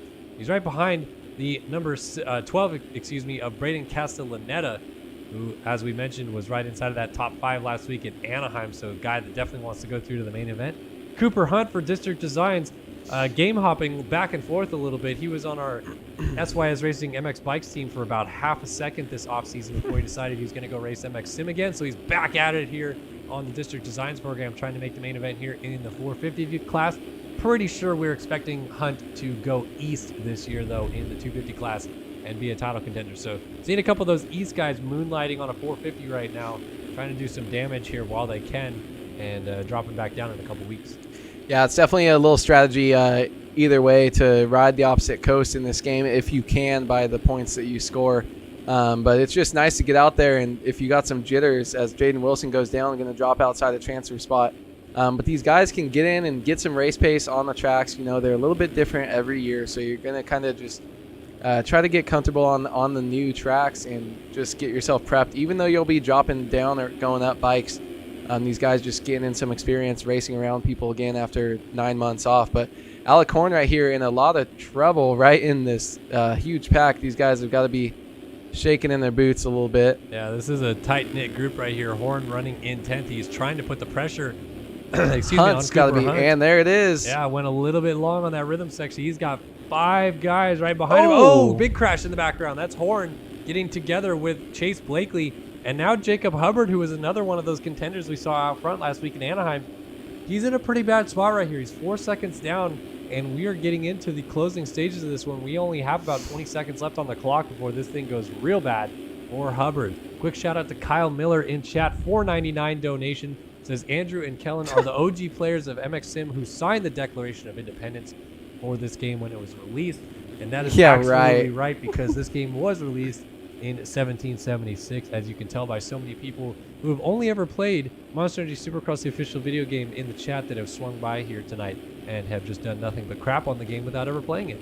It happens. I mean, it's pretty easy to hate. It's got a really high learning curve, but you got some guys that can come in and just start dominating right away. So clearly it's just a skill issue and they just suck. So, I mean, that's why we're here talking about the game and not playing it. So it happens. But, Braden Carter able to save that. Goes a little bit long. It almost looks like he did that on purpose. Kind of did.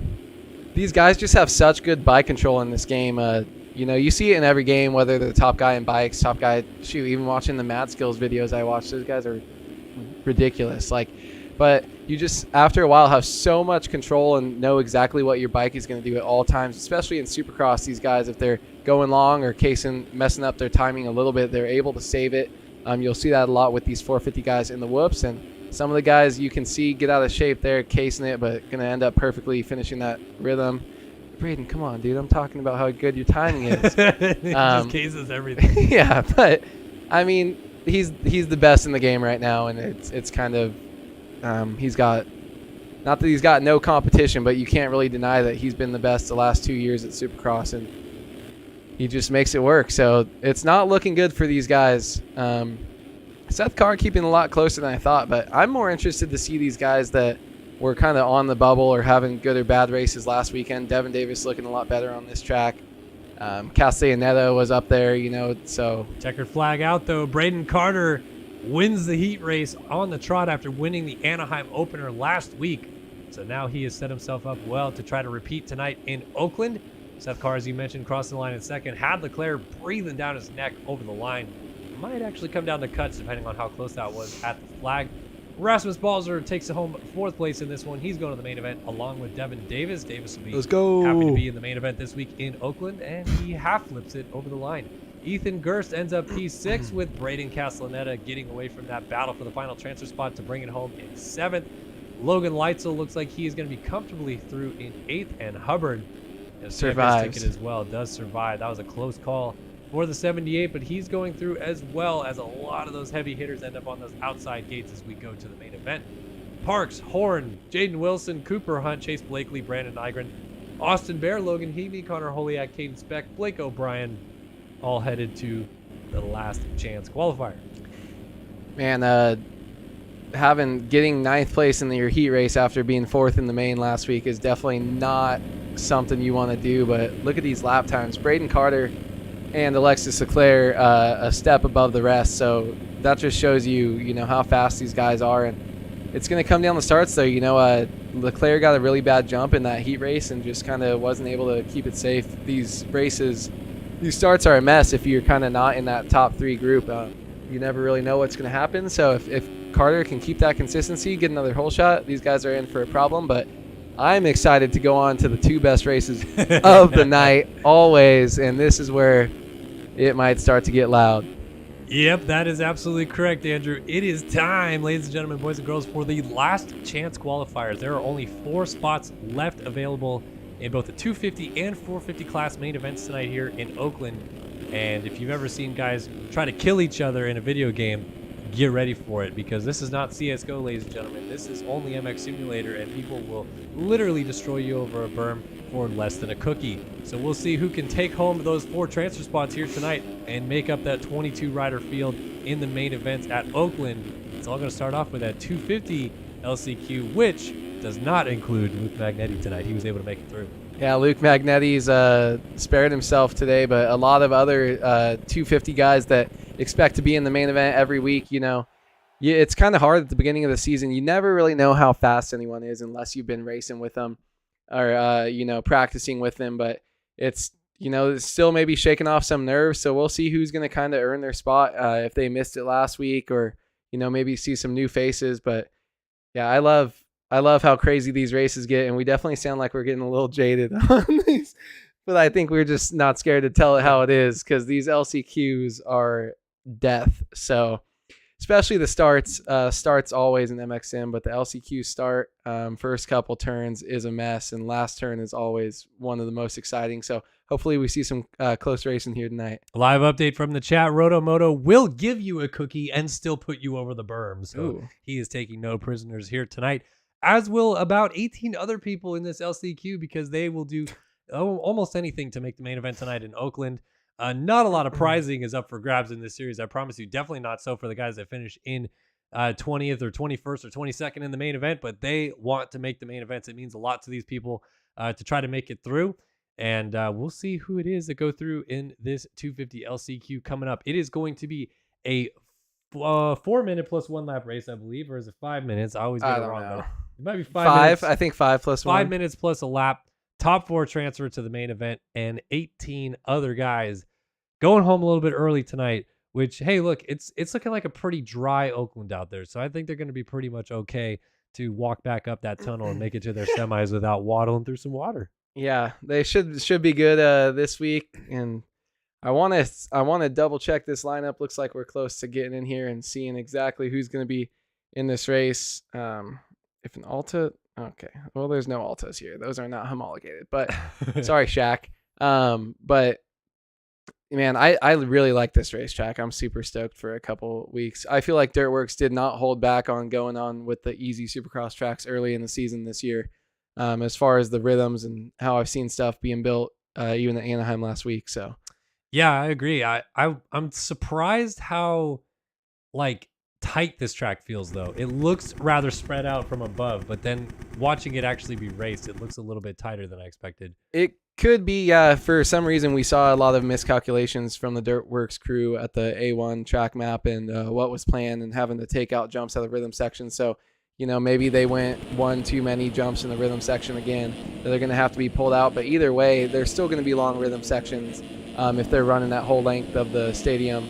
The Coliseum's a huge floor plan. So excited to see what happens. So let's look through. We got Tyson Johnson, my boy right there, Trevor Spencer, Tyler Smith, Cade Matherly, another SoCal guy, Oscar Manius, J.R. Reyes, Estrella, Plessinger, who had a great start too, Morrow, Squidbro, Thorson's, same Squidbro, Chwalik, who actually finished.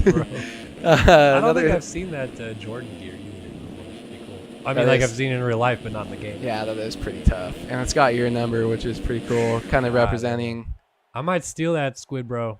Just start riding. I mean, I rode around with Jack Haley's #1 gear for like 2 years because I'm #1. So, you know, in my heart. So just run whatever you want. Run what you brung, baby. All right. Yes, sir. It's get nervous time. A bunch of people are about to be heading up the tunnel and going home for the rest of the evening. But 4 people are going to the main event happy. Let's find out who it's going to be. 250 LCQ. Let's see, we're watching Trevor Spencer here. Gets a great start, keeps his front wheel low to the ground, and he's going to go try to pull up the inside. He's going to get a 4th place, 5th place start right there, up into 4th. Rockefeller from the outside, able to get that section in there, and he's going to try to, let's see what he can do, doubling in. Not going to pull away as far as everyone else has when they can get that triple, but he's looking good so far. But ooh, little case right there. I saw Cade Matherly was in 2nd off the start. He got kind of teed up in the 2nd corner a little bit. Did not go down, but he's back at about 8th now. So he's got some work to do. Rockefeller with the early lead over Trevor Spencer, Dalton Plessinger, and J.R. Reyes in the transfer spots. But I have a feeling this is going to get kicking off here quickly as Spencer runs a little bit wide, allows the rider through, and Spencer almost goes to the front. Gets taken down, and they're both down. J.R. Reyes up the inside, puts him on the ground. Rookie move there. Come on, you're in the transfer spot. First lap, you got to let it go. Chwalik, though, who had a great ride in the 250 main last week, going to move up and trying to get into 1st. No, getting around 3rd. Tyson Johnson goes down, so that's going to allow Matherly up into the final transfer spot just like that.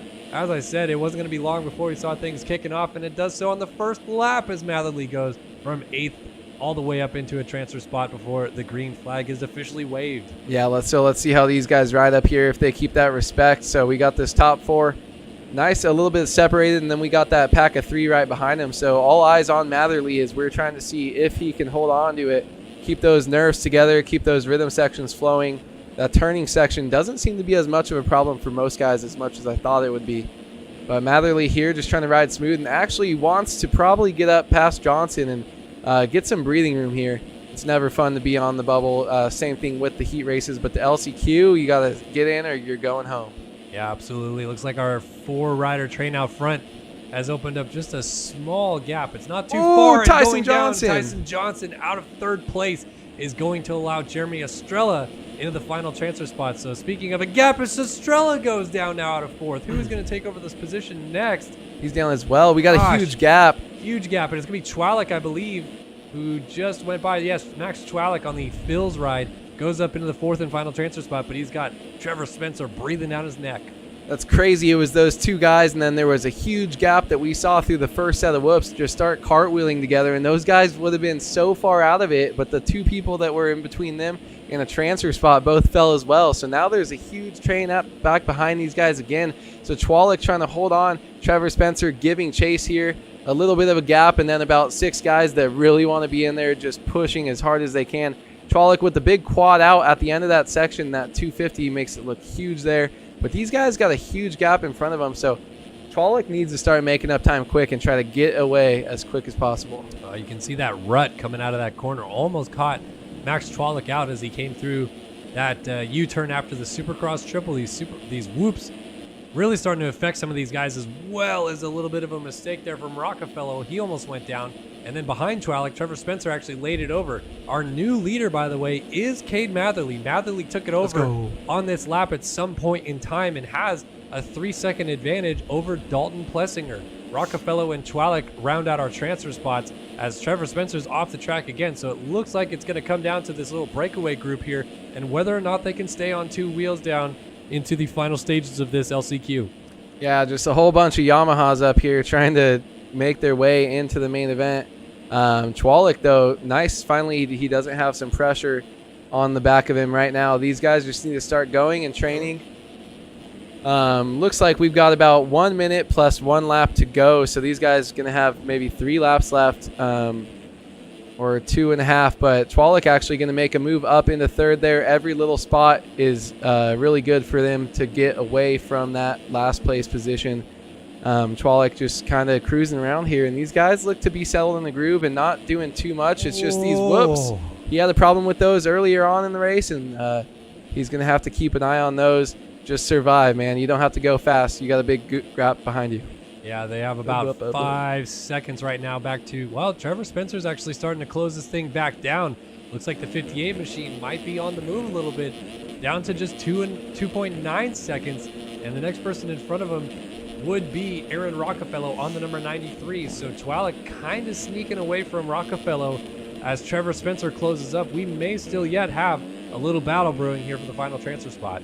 Yeah, his lap 2 to 3 seconds faster than our last transfer position there as he's working his way up. Looks like he's finally got comfortable, got the nerves down, and just start putting in laps. But these guys, maybe that's pushing above his head. We don't really know what his speed is. Is he pushing too much? But as he's going to gain some ground here in this rhythm section, he hits the quad out, but he's coming out short, and he's cartwheeling. That was too much. He just cased that triple. You don't do that. Cased that triple through the middle of the rhythm section. You could tell he was short from takeoff. But what are you going to do? Frank Jackson went around, so Rockefeller, kind of a Yago Geertz look-alike a little bit right here on the 93. A little bit of monster logos in there. Some of these guys just repping some companies for some fun. But he is in the final transfer spot. Still got Chwalik right in front of him, and the white flag will be waving this time by as Matherly out front checks in onto lap number 6. And he has got a few second gap still working. Looks like this is going to be plenty enough for Matherly to get it done, which, of course, a lot of the YouTube audience back at home watching going to be stoked to see their boy, the 25 machine, make it through. Pretty good first round for Matherly, but I think he was hoping for a little bit more. The last thing he wanted to do was miss the main at the second round and not give himself an opportunity to do the main event as he almost goes through the front door right there as well. Unbelievable save, though, and continues on, still leading this thing with a half lap to go as Plessinger down out of second. So Chwalik goes by. There goes Rockefeller over top. Are they close enough? There comes Frank Jackson into the final transfer spot. Plessinger has thrown it away, but Rockefeller gets up sideways. He's now throwing it away. Yeah, Rockefeller now is the last transfer spot. Dalton Plessinger outside looking in. He's going to be on a move here. This could get aggressive here. This is what we like to see. You got the guy with 3 first names, Frank Jackson, on the Phil's team running away with it, but Rockefeller, all this pressure. Dalton Plessinger up the inside. Oh, pretty clean for the last transfer spot as Matherly takes the win. Rockefeller trying to fight back. Down goes Plessinger, but here comes Trevor Spencer trying to battle. Can he get it? He's going to pull up alongside. Who's going to quad to the inside? Who's going to get this spot? Oh! Trevor Spencer looks like he's going to get it, and he does. Yes, sir. That is what we like to see here. Trevor Spencer holding on. Wow. That's awesome. Just missed out. Peakman also missing out. Plessinger's going to be beside himself. Got the transfer spot and crashed it away in the next turn. He had so many. It's going to be Trevor Spencer going from 6th to 4th in 3 corners to get that transfer spot. Unbelievable. Man, that is why you don't give up. You just keep pushing until the end. Well, unless you're really far back, then you give up. But keep pushing. If you're inside that top 10, you never know what's going to happen. People going down left and right. And Dalton Plessinger are going to be kicking himself, too. He had such a great start in both of these races. Up front, had the speed, but just unable to keep it together with the consistency, but kind of bit it himself, trying to push too hard in some of those rhythms. We saw Spencer do a couple laps before, but man, that's a great thing, and he holds on with cuts, so he is now safely in the main event. He's going to be joined with Frank Jackson, Chwalik, and Matherly. Yep. And Cuts did, like you said, keep it all status quo. So Matherly taking the dub, and a wild change of events leaves the 93 of Aaron Rockefeller as the first guy headed home tonight here in Oakland. He's going to be bummed about that, but boy, oh boy, it was close, and he can come back next week in San Diego and give it another go. Man, that's a bummer for all these guys. You know, it's a long night of trying to race and a lot of stress, but we got all these guys missing the main event. Not sure any other big names that were down there, but man, this 450 is going to be the exact same, and hopefully we get as much last lap action packed into this as we can. Yes, indeed. 450 last chance qualifier coming up next. That will be the same format, 5 minutes plus a lap top. 4 riders transfer through to the main event.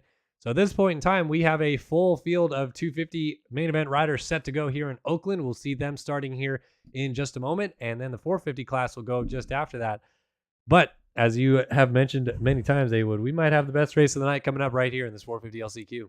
Yeah, it's definitely can be a lot more nerve-wracking coming down to the end. These guys are all pushing just to make it in that main event. Is always great every time, but just normally the top couple spots, you're always trying to see who's winning. But man, I can't wait. And there are some big names. I mean, all these guys in the 450 class have been around for a long time, or they've shown elite speed. So it's a lot of people being disappointed that have made mains for the last couple years that just expect to be in, and you never want to start off the year missing 2 mains in a row. So these guys are out here giving it their all, and these starts, I expect this start to be pretty sloppy, and the rest of the race, these guys are going to be aggressive.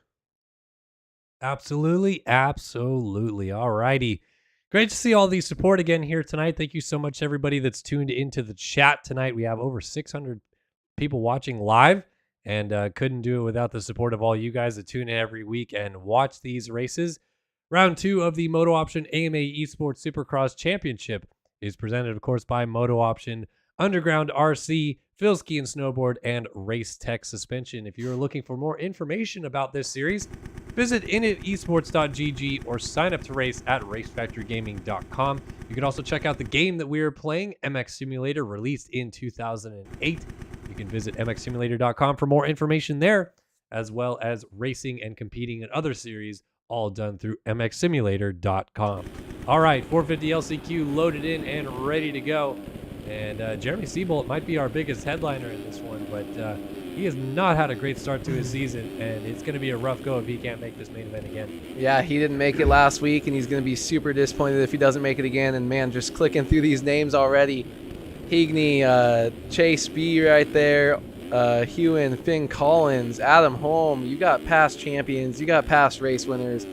You got Pablo Vial.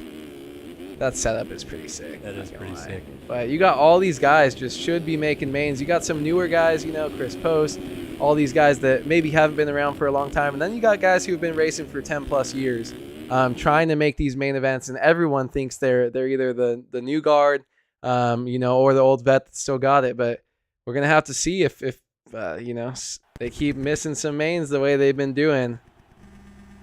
Gonna have to see. Ooh, who's the J-Law of Sim? Yeah, who's the J-Law of Sim? That's a good question. I don't know. Gunnar Fugler. All right, here we go. It's time to drop the gate here at 450 LCQ as we are revved up and ready to go. Here we go. Let's see. We got a good start from the KTM, but the Suzuki up the inside going to get on the brakes and tuck in. Might be Alec Horn. Let's see. It is Alec Horn on the Infinity machine coming out with the early lead. You got Holm up there. I see Seabolt with a good start. A couple other guys getting shuffled back, but it is Alec Horn leading down the rhythm lane. He's off the side of the track. Let's see if he can get back on and safely stay in second there, as he will settle in now behind our race leader, Jeremy Seabolt. Yeah, so these guys, Seabolt and Holm, might get a little bit sketchy, maybe with a little less of experience lately, but these guys definitely used to being in these high positions up here. Seabolt having some problems and going over the bar. More riders down. That is Finn Collins. And a huge pileup at the end of the whoops. Nowhere for these guys to go. Chris Post gets tagged as he gets going on the inside right there. And then Caden Speck gets absolutely teed up by the 76 of Brandon Nygren. I don't know where Nygren thought he was going. Get some but he definitely Aussie wasn't lag making the corner. Pulls him over. Oh, wow. Alec Horn. So with that great start, now he's back in the lead. Adam Holm following Hewen in third and John Heilman in the fourth place spot. And he's got a little bit of a gap to fifth place. But, man, seeing Squidbro just go down like that, these 450s have so much speed coming through the whoops that once they start to get sketchy, you saw it with that pileup, it's kind of hard to wrangle them in. It's a lot harder than the 250s for sure, so especially at the speed these guys are going. So we'll have to see how these guys do. Heilman messing up this timing here. He might gain a little bit of time still on this group in front of him, hitting the triple-double around that corner. But he's got fifth place coming up right on his rear end. Enzo Butigny is closing up. It's kind of pushing this whole group together with Hewen right now in second place. He's been a tiny bit of a roadblock to everybody as he's Oh! down. Adam Holm hits him. And is this going to cause another pileup after the whoops is off the side of the track? I believe that was the Frenchman Apollo. Oh, and he goes down twice. And Jeremy Seabolt made a pass, so he's going to go into 5th, I believe. Yes. So the 2020 MotoOption Supercross champion now in 5th place, trying to close up on that lead 4. And it looks like our leader may have just gone down. He did. Yes, Alec sir. Horn is down at the top of the berm. And here comes Seabolt. Yeah, Seabolt, not Squid Bro, my bad. He's right on the rear end of Alec Horn now as they're battling for the transfer position. And there's going to be a down rider. Logan Heagney down. No, who is that? That is, I cannot. Oh, it's Heilman. Heilman just getting up from a crash, so he was in 3rd, and he is going to fall out of a transfer spot. So let's reset it here for a minute. Holm leads, Butigny 2nd, Horn 3rd, and Seabolt down to the final transfer spot as we settle in our front 4 and a little bit of a gap established behind them. Oh, and down goes Butigny. Yeah, Butigny just getting the weird little kick there as we got another rider down trying to avoid him. Caleb Hall, and we got Chase B tripling around that corner and someone else following him. That Crazy Heilman. Picking it back up, so Chase B now goes into 5th place. He's trying to close up. I believe Heagney's in the final transfer spot. Logan Heagney is in the final transfer spot for Galaxy right now, but Blakely is coming. He's bringing John Heilman with him. Yeah, these guys just trying to train to the front. You kind of got to give the other guy respect right here. When you're 5, 6, 7, 8 like these guys are, you're just saying, all right, like whoever's the fastest, go, as we got a rider down. Heagney down, and that's going to allow Blakely into the final transfer spot. Heilman almost got into the back of him, and Butigny's going to jump off the side of the track by him. Almost go off at the track, but Heilman holds on to 5th. Yeah, it's so hard early in the season keeping track of these guys with their gear and numbers. We'll get it figured out eventually. It'll be flawless to call these races, but these guys all over the place right now. Butigny, this is a very eventful race for these guys near the back. The front has kind of tightened up a little bit, but going up the inside there, trying that triple-double line, actually was faster than I thought. I haven't really seen anyone try to use that to be competitive here. But this big rhythm is where we see a lot of problems, and there we go. A huge frame case on that second triple as Heilman explodes. Butigny, though, now trying to chase down. We still got Adam Holm, Alec Horn, Jeremy Seabolt, and then Chase B. So Butigny is one spot out looking in. Chase B has all the pressure on him. You see him slow it down there. He got a bad kick into the whoops early. And that's some veteran skills right there, slowing it down, just keeping it safe. Yeah, doing everything he can to not drop that nose down in between the whoops and go up and over the bars. We've seen far too many guys tonight have that situation happen to them. So Blakely, like you said, the veteran move, slow it down, make sure that you got an even level speed and you're clipping each whoop, no problem as he holds on to 4th. But Butigny's closing. And also, Caleb Hall's kind of getting back into the mix here a little bit as he's closing down from 6th spot. So he's maybe pushing Butigny forward as they both close up on Blakely. Yeah, Caleb Hall definitely, you can, with how far back he was to where he is now, you can tell he's definitely sending it. But we'll see. You got to have pushing that line to catch up, but keep it safe so you're not crashing before you even get a chance to battle. These guys, there's still a lot of time. Alec Horn going down. So there we go. Stay safe. People are going to keep going down. We still got 1 lap? Is it 5 yeah, plus white 1? flag should be coming out next time by. Time has expired. So 1.5 laps left for these guys. Just keep it close, keep it safe for now. You don't need to be pushing. Butigny getting some huckabuck there, able to wrangle it in the whoops. I think this is going to get good again because Alec Horn wants a piece of Enzo Butigny for the final transfer spot, and Caleb Hall is still sitting back there. Look at Horn driving through the whoops right up to the rear tire, and they're still all over Blakely, who's now in 3rd. So any one of these guys might make a mistake and fall out of a transfer spot, or perhaps Horn or Hall can get up into the mix. We got 4 guys in the air over the finish line jump at the same time, but only 2 of them can go to the main event. Who is it going to be on this last lap? Yeah, your front 2 right now are definitely pumped that they're just pulling away. Adam Holm not having to deal with any of this right now because Chase B and Butigny are shaking in their boots. Butigny messes that up, trying to go inside. He's going to lose the spot with Horn coming in. Look at Butigny, though, back to the inside to square it off. Horn cuts underneath. By Horn. Triples out and gets the line. Butigny's a little bit short. Caleb Hall's going to get Chase B's down. Chase Blakely goes down. So Hall moves to the final transfer spot, but Butigny's right there still. Yeah, that's crazy. Chase B was up there just chilling by himself, and he throws it away. Didn't even have any pressure on him. So now we got Caleb Hall in the spot, and then Butigny chasing him. And, man, he is just sitting one spot out, but he doesn't have much time to go. We only have 1 more whoop section and then 1 rhythm, so he's got to make it happen. That's going turns to really under. hurt him. Unless Yeah. these guys go down, I don't think it's going to have any more opportunity to get close. As Holm checks in with the win in the LCQ, Siebold goes to the main to make amends from his A1 failure last week. Horn brings Caleb Hall across the line with him, and they have qualified for the main event in Oakland. Bummer deal. Boutigny misses out. Blakely crashes away from third on the last lap to go back to fifth. Pablo Vial doesn't make it. RIP. Ethan Parks is short this week as well. Seth Crotty. Boutigny went way back here towards the end. Finn Collins going to push Boutigny back, and even outside the top 10, Boutigny goes as Heilman crosses as well. So an unbelievable turn of events right there. And Caleb Hall, props to him for pushing and coming up from so far behind. And a couple of those guys, man, they up front the whole time and just start throwing it away. But looks like nothing changes inside our top four, but Well, it's Hall- close. Hall did jump ahead of Horn Okay. for third, but they did all stay in the transfer spots. So the transfer spots are the same riders, just a couple shuffling of positions there. Holm, though, does pick up the LCQ win. So privateer effort tonight for Adam Holm, goes to the main event. Going to be good to see what he can do tonight. But also great to see another past champion in Jeremy Siebold making the main event to add a little bit more flavor excuse me, to the main event tonight. See what he's able to accomplish from a far outside gate pick.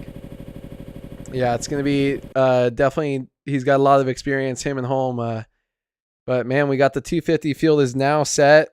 We got last couple guys making it in through these LCQs, and really excited to see these 250 guys have been waiting throughout that whole last race. Some of them haven't had a big break, and some of them had. So, going to see what goes on here, see if Shirley can back it up. But he's got a lot of competition from last week as well. Let's review last week's main event top 5. We had Seth Shirley in front of Johnny Padani, only by 4 seconds though. Then a pretty big gap to Nico Marchini, Daniel Olson, and Frank Jackson, with Rogan McIntosh following by in 6th. A lot of these guys, Cade Matherly, haven't had to go to the LCQ, but looking like they're riding pretty good. Rockefeller, Shields, a couple of these guys. Holyhead actually was riding good earlier. So it's going to be interesting to see how this 250 class starts shaping up with a lot of these younger guys that don't have as much experience coming in and trying to throw down and put themselves a good start to their season. Absolutely, and this is a bit of a critical round as well, because Anaheim 1 can be a little bit wild, a little bit unique. Sometimes we don't always see the exact players that we see go for a championship by the end of the year, winning at the opener. That doesn't necessarily mean Shirley won't be a part of the title fight, but maybe this is where we see someone else break through tonight and establish themselves as the new guy to beat in this series. Seth Shirley coming in with the red plate, would love to continue to assert that. But as you mentioned, maybe we have Magnetti get back on the box. Maybe we have some of these other guys show their faces. We have Joey Rico in chat telling us that Dakota French is racing from a train tonight because it's his first night on the job as a train conductor. I mean, we're all over the place right now. MotoOption Supercross. He's a real train conductor? Allegedly, it says Joey Rico. I'm going to take him for his word, but we'll have to see. That's pretty wild. First night on the job, you can't be doing that, Dakota. Come on. But Hey, he's just pushing the little. they just thing throw the lever forward. forward. Yeah, keep an eye out there. That's pretty funny. Oh man. He's got to, every time he hits a triple, he's got to, and he's coming up to a Blow the street, train. he's got to pull the horn. Yeah. Meh, meh. Take some videos, Dakota French. I want to see him if that's real. Someone tell him to record himself. That would be pretty funny. But, man, great racing so far here tonight. Really stoked. Those LCQs were never disappointing. I told you best racing other night, but we'll see if these 250 guys can keep it going. Let's see if we got some time. What does the champion get this year? Do they still give gift cards and Yeah, excuse me. There are a couple things up for grabs. Most, I think, importantly of which a lot of these guys are fighting for an official AMA #1 plate. So they That's become pretty tight. a national champion if they win this MotoOption AMA Esports Supercross title. So I think they're all going for that. Obviously, there are some monetary prizes available as well. Not too much, but it's really that pride and that glory to know that you are one of, if not the best MX Simulator players to have ever played. When you win this title, there's only a handful of guys that have ever done it. You can pretty much almost count them all on both of your hands. So it's a tough title to win, and many of these guys have struggled and tried to repeat and be guys that can win multiple titles year after year. But so far, we only have 3 guys that have ever won 2 of these things in a 14-year span. That's pretty wild to think about. Yeah, who we got? We got Tyson, Mullins, Brian Haskell Shaq. won 2 times, and then Braden Carter is now a 2-time Oh, champion. nice. But then you have all the one-time champions: Byron Downen, Hunter Root, Alexis Leclerc, Jack Haley, Jeremy Seabolt. All those guys never could quite repeat. Just washed up. So, Just Cooper Webb washed now. up. I mean, we don't have very many champions still racing. You know, it seems a lot of those guys kind of, they race, they push for it for so long. They had so much competition. They get their one title, maybe try once or twice more to come back. And then if they can't get it, you know, kind of hang up the boots as they kind of get older and start to lose speed with some of the newer blood that comes in. These guys, definitely, it's kind of harder as you get older. You know, for sure, you have less time to kind of play. I mean, every game I used to be better at when I was a kid and a teenager. So when you have more time to put into it, but it's crazy to see a lot of these guys that have been around for a long time and can keep their speed. Leclerc's got to be getting old, right? He's like mid-20s.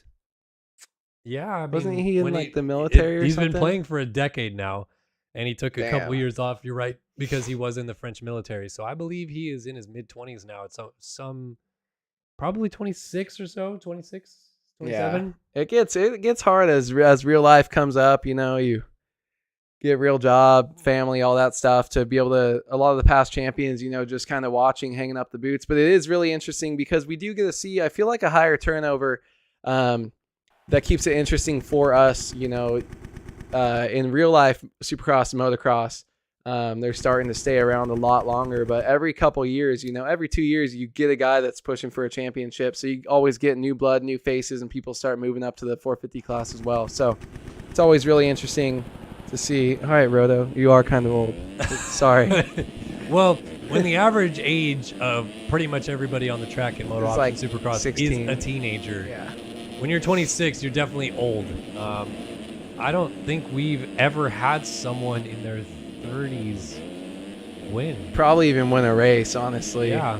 No, I mean, that's what I mean. Win a race. I don't think anyone in the 30s ever has. So, I was 2012, 16? No. like, Math. Brian Haskell might be the oldest champion ever in 2011 because he was 26. Yeah. So It happens. You get old, you start sucking at things you used to be good at. Let's see. all right, ladies and gentlemen, boys and girls, it is main event time here in Oakland. 250 West main event, round 2 of their championship as the 30 card goes sideways. The revs are coming up. Let's drop the gate on round 2 in Oakland. Let's see, we've been seeing a lot of starts. Oh, a huge jump, though, from the outside. Someone who had to go to the LCQ, I'm sure, but there's a Cowie up the inside Oh, sending and it. he made And it. that is. Who is it? It is Frank Jackson, fresh out of the LCQ, ripping a huge start Wow. from the outside. Picks up the RaceTractorGaming.com whole shot award. And Sam Weigman going down out of second. A ton of guys went down going to the first corner, and we have a completely shuffled field on the first lap of the race. Looks like Tharp is up here, Bodie Parker with a good start. So some of the guys that we saw in the heat race, but how about it for Frank Jackson from the outside? Yeah, that was unreal start. Definitely time the gate. You don't just do that with reaction time. You can tell when you get lucky, but man, that was insane. And look at what it did for him. He's now so far out front. He's got a 4.3 second lead over Holyhead, and Holyhead was the next guy in that kind of group with a lot of speed. Braden Tharp was fast, but a little bit sketchy. Marchini back in 5th.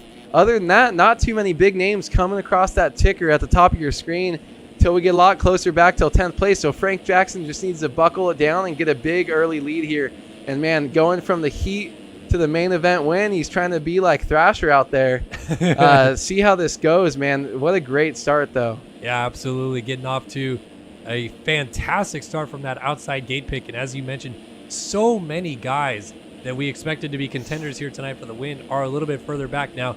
Jet Holyhead, bit of a wild card. He won Anaheim 2 last year in the 250 class and kind of pulled it out of nowhere. And our leader, Jackson, is down. He is off the inside of the rhythm section. So speaking of which, Holyhead has now gone to the race lead on the 50 Covenant machine. He's got a bit of a gap as well to Maxime Vanderbeek and Nico Marchini. So we have 3 riders from outside of the U.S., 1, 2, 3 right now, Cool to see the foreign flavor out front, but perhaps we see some first-time winners tonight as Holyhead go sideways down. and go down as well. So Holyhead loses his big lead. Now this is going to tighten the pack up a lot. We see these two guys going by. We got Vanderbeek followed by Marchini, and he had a great race last week. So he's got off to a great start here. And these guys, as long as you're up in the top 5 or so, these guys with their speed and consistency can pull it out. So let's see if he can do a repeat of last week and have a better race, maybe put it on that top spot of the podium. But they now have competition as these gaps have started closing up from the leaders going down. Not as much breathing room. Yeah, so it looks like, fortunately for Jackson, excuse me, he was able to get up in 3rd place still based on some of that other chaos that went down. Obviously, Holyhead going down shuffled him back. He's now in 4th. You have our heat race winner, Luke Bowser, in the mix. Rogan McIntosh with some good qualifying earlier today. He's also up here. And then our reigning 250 West champion, Luke Magnetti, who missed the main event last week in Anaheim, now trying to do some damage here in Oakland. And he's going to have a huge help here right now because his teammate Seth Shirley on the Underground RC number 44, not a great start. A lot of work to do now in 11. Yeah, he is behind them though, so Magnetti's going to have to go, and Shirley's going to have a little trouble here. Let's see how he battles moving up through the pack. A lot of these guys, it can be a lot trickier in the 250 class, a little more young blood. People seem to get a little bit sketchy, but if he makes a smart move here, as his teammate looks like he's down, is that Magnetti that he actually takes out? I think that might have been. Yeah. Another Yamaha. It's hard to see the numbers. It's actually McIntosh. Oh, McIntosh. So one number off. Yamaha rider. As the Underground RC machine right there. Magnetti on the Phil's ride up in 7th as we're getting a closer look at these guys. Vanderbeek has assumed the race lead, so the Belgian on the Impact number 29 ride goes to the front. We got a fantastic battle brewing, though, for 2nd right now, as Jackson has assumed the position right in front of Marchini, and he's going to get sideways a little bit as Holyhead goes up the inside. So Bowser now sits in a great spot back here in 5th, and the front 5 all on your screen together right there. But this battle for 2nd is still nuts as Holyhead gets passed by Marchini going back into 3rd place. Yeah, Marchini not pulling any shots right there, just trying to get past and start pulling back away from his teammate there. His teammate. So he's trying to work his way back up. All these guys want to do is get up to the front and try to just put their race together. But Holyhead with a good run through the whoops here. These 250 guys, they look like they're barely struggling with timing some of these rhythms, if not perfect. And the 450 guys seem to be going long a lot. So something interesting to watch with their timing, especially this 2nd long rhythm section that the guys are going to hit with the triples into the corner. Ooh, another change for the lead. Jackson has gone back to the front on Vanderbeek. So back and forth we go here in Oakland. Only 5 minutes have gone. 10 minutes of this race plus a lap still remain. And the battle for the lead has heated up. Jackson on the 28 versus the 29 of Vanderbeek. Jackson a little bit short right there. Vanderbeek looking for an opportunity to maybe go down the inside in this switchback section. But now Jackson opens up that gap a little bit more on Vanderbeek. Vanderbeek gonna have to start dealing with some pressure here from Jet Holyhead before long. What a weird main event we've had, and still so much racing left to be had in this one. Yeah, the lone Phil's rider up in front with a lot of Impact riders following up behind him, trying to get that train going to start running him down. Frank Jackson, though, just these guys all a little bit of inconsistency, but when can they all put it together? Sometimes the track breaking down with Erode, as we see Holyhead Vanderbeek blowing the berm. They got different gear on. I still can't get it right, but blowing the berm right there, not able to keep it together after the whoops, and actually having a really rough start here. So he's going to lose that top 2 pack a lot and start letting those guys pull up behind him. I think that's still Shirley and a couple other guys chasing, but look how close the rest of that top 10 is. This top 3, though, starting to pull away. Luke Magnetti actually chasing down Bowser of the Infinity Designs ride. I don't know if it's Designs, but just throwing it out there. Ooh.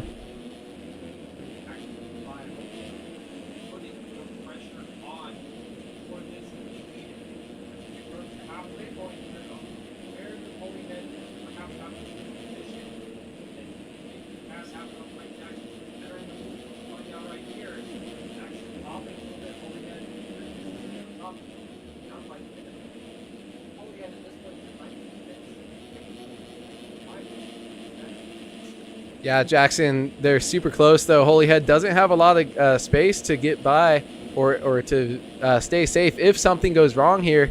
He's going to quad up just right behind him, but I wouldn't be following exactly that close, but they're kind of right in the same rhythm lanes. A lot of trust between these two right now with how many mistakes they've been having. Kind of interesting to see him running a lot of the exact same lines. And as you see, they got together and Jackson goes down. Unlucky with the lag bubble there. Yeah, apologies for the microphone there. I've been muting it to cough here and there because my voice is clearly going away. So just didn't quite get the unmute fully done right there. But yeah, Jet Holyhead has taken over the race lead.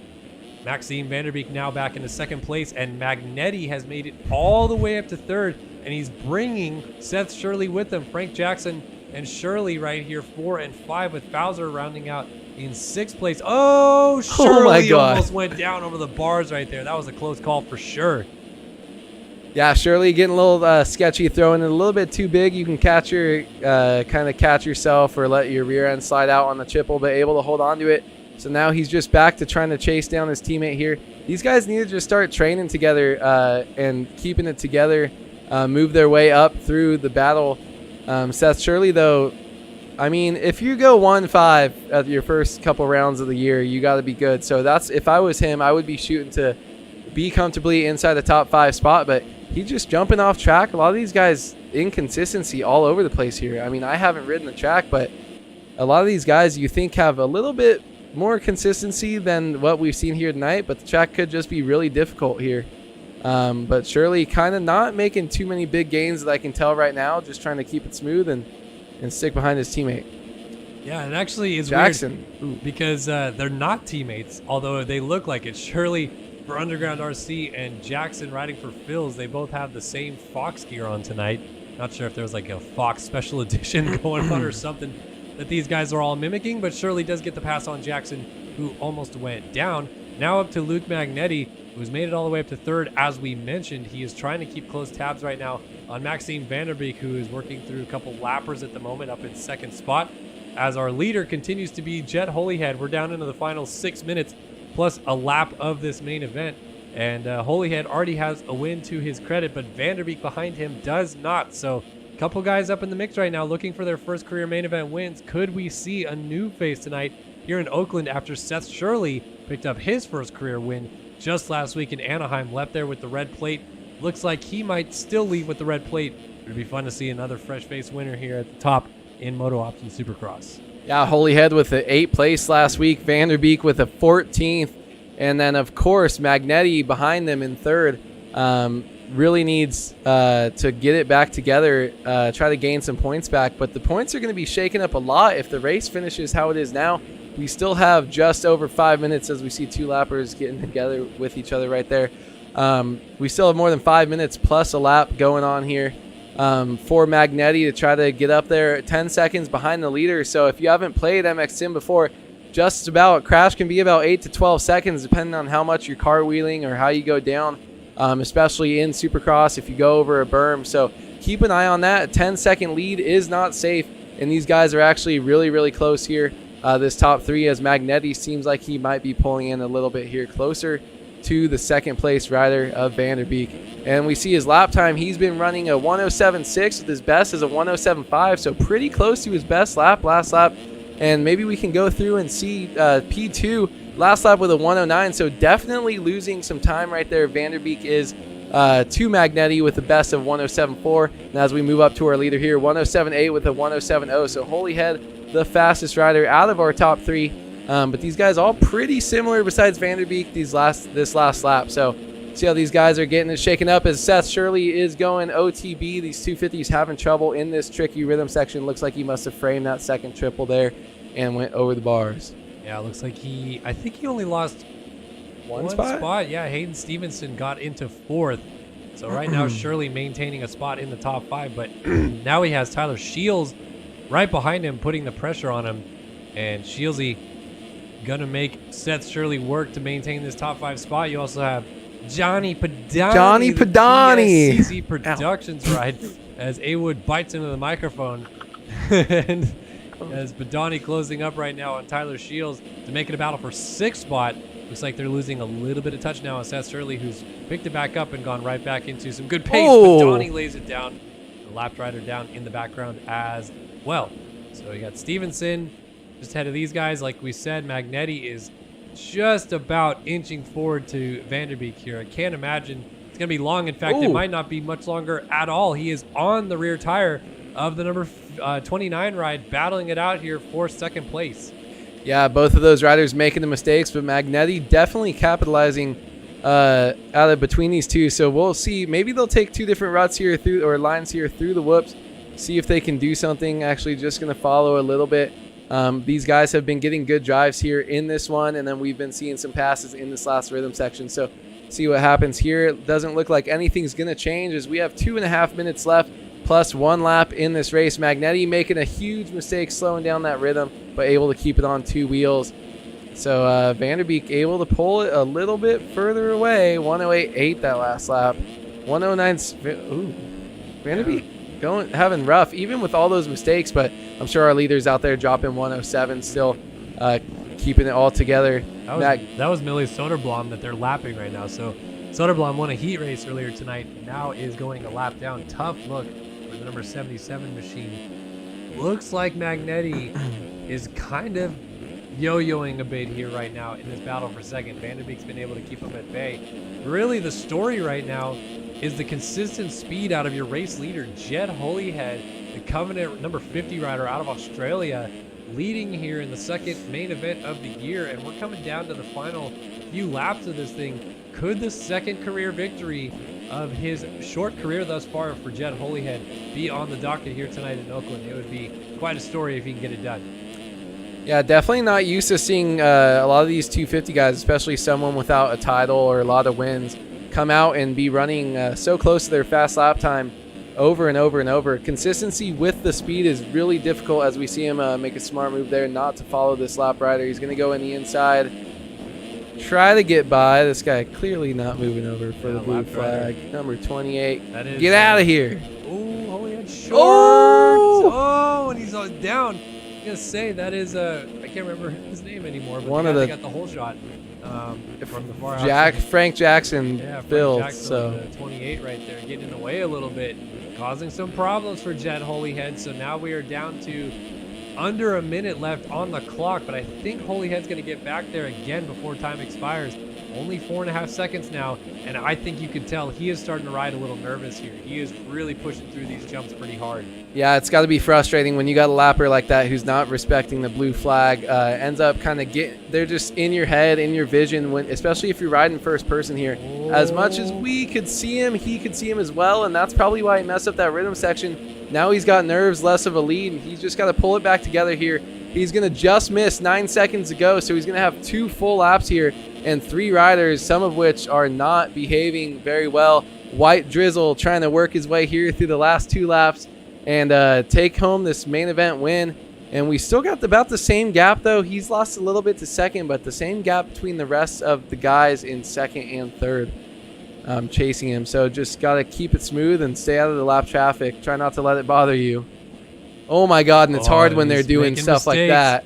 Well, Vanderbeek was close and went down, so Magnetti's now moved up to second, which gives Holyhead, excuse me, a little bit more breathing room.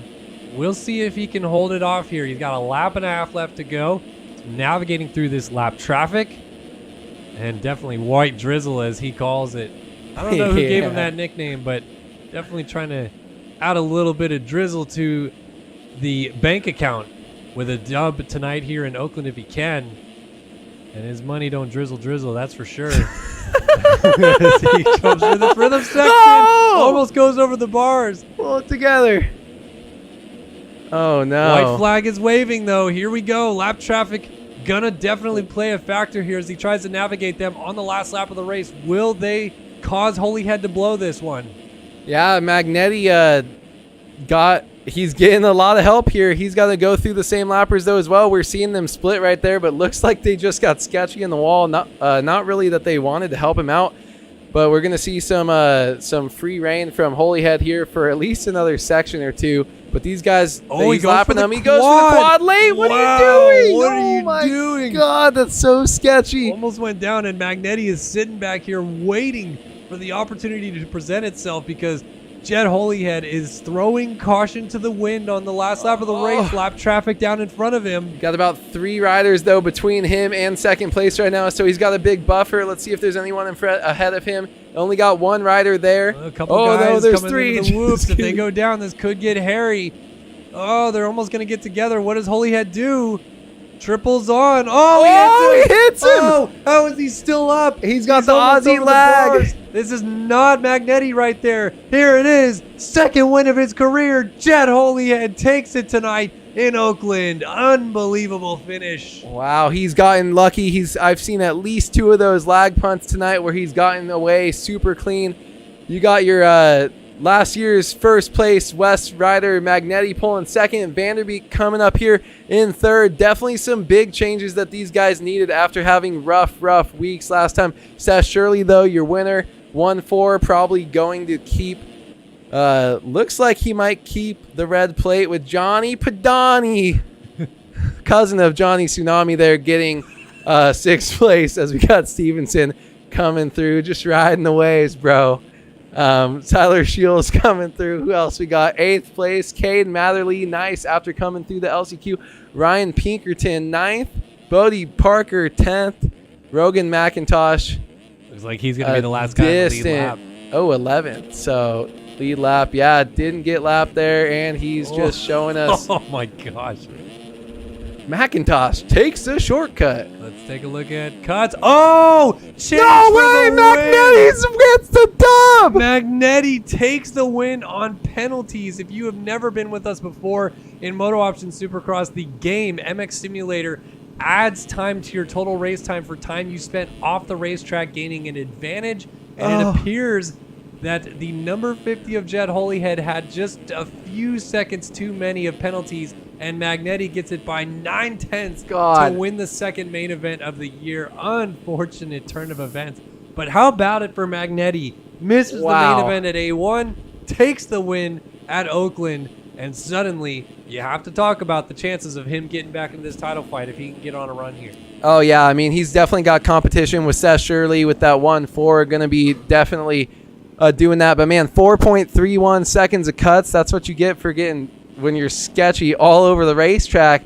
You got to win by that amount, you know, if that's what the game thinks that you're gaining over the thing. But, man, almost a 1 second lead after those cuts went in, and he had a 1.58 seconds of cuts, it looks like. So, Luke Magnetti with the win, your last year's title winner, and just throws himself 26 points right back into the championship. That is insane. And he is saying, wait, I won in the chat. Oh, my God. Even he is surprised. He doesn't believe it. Wow.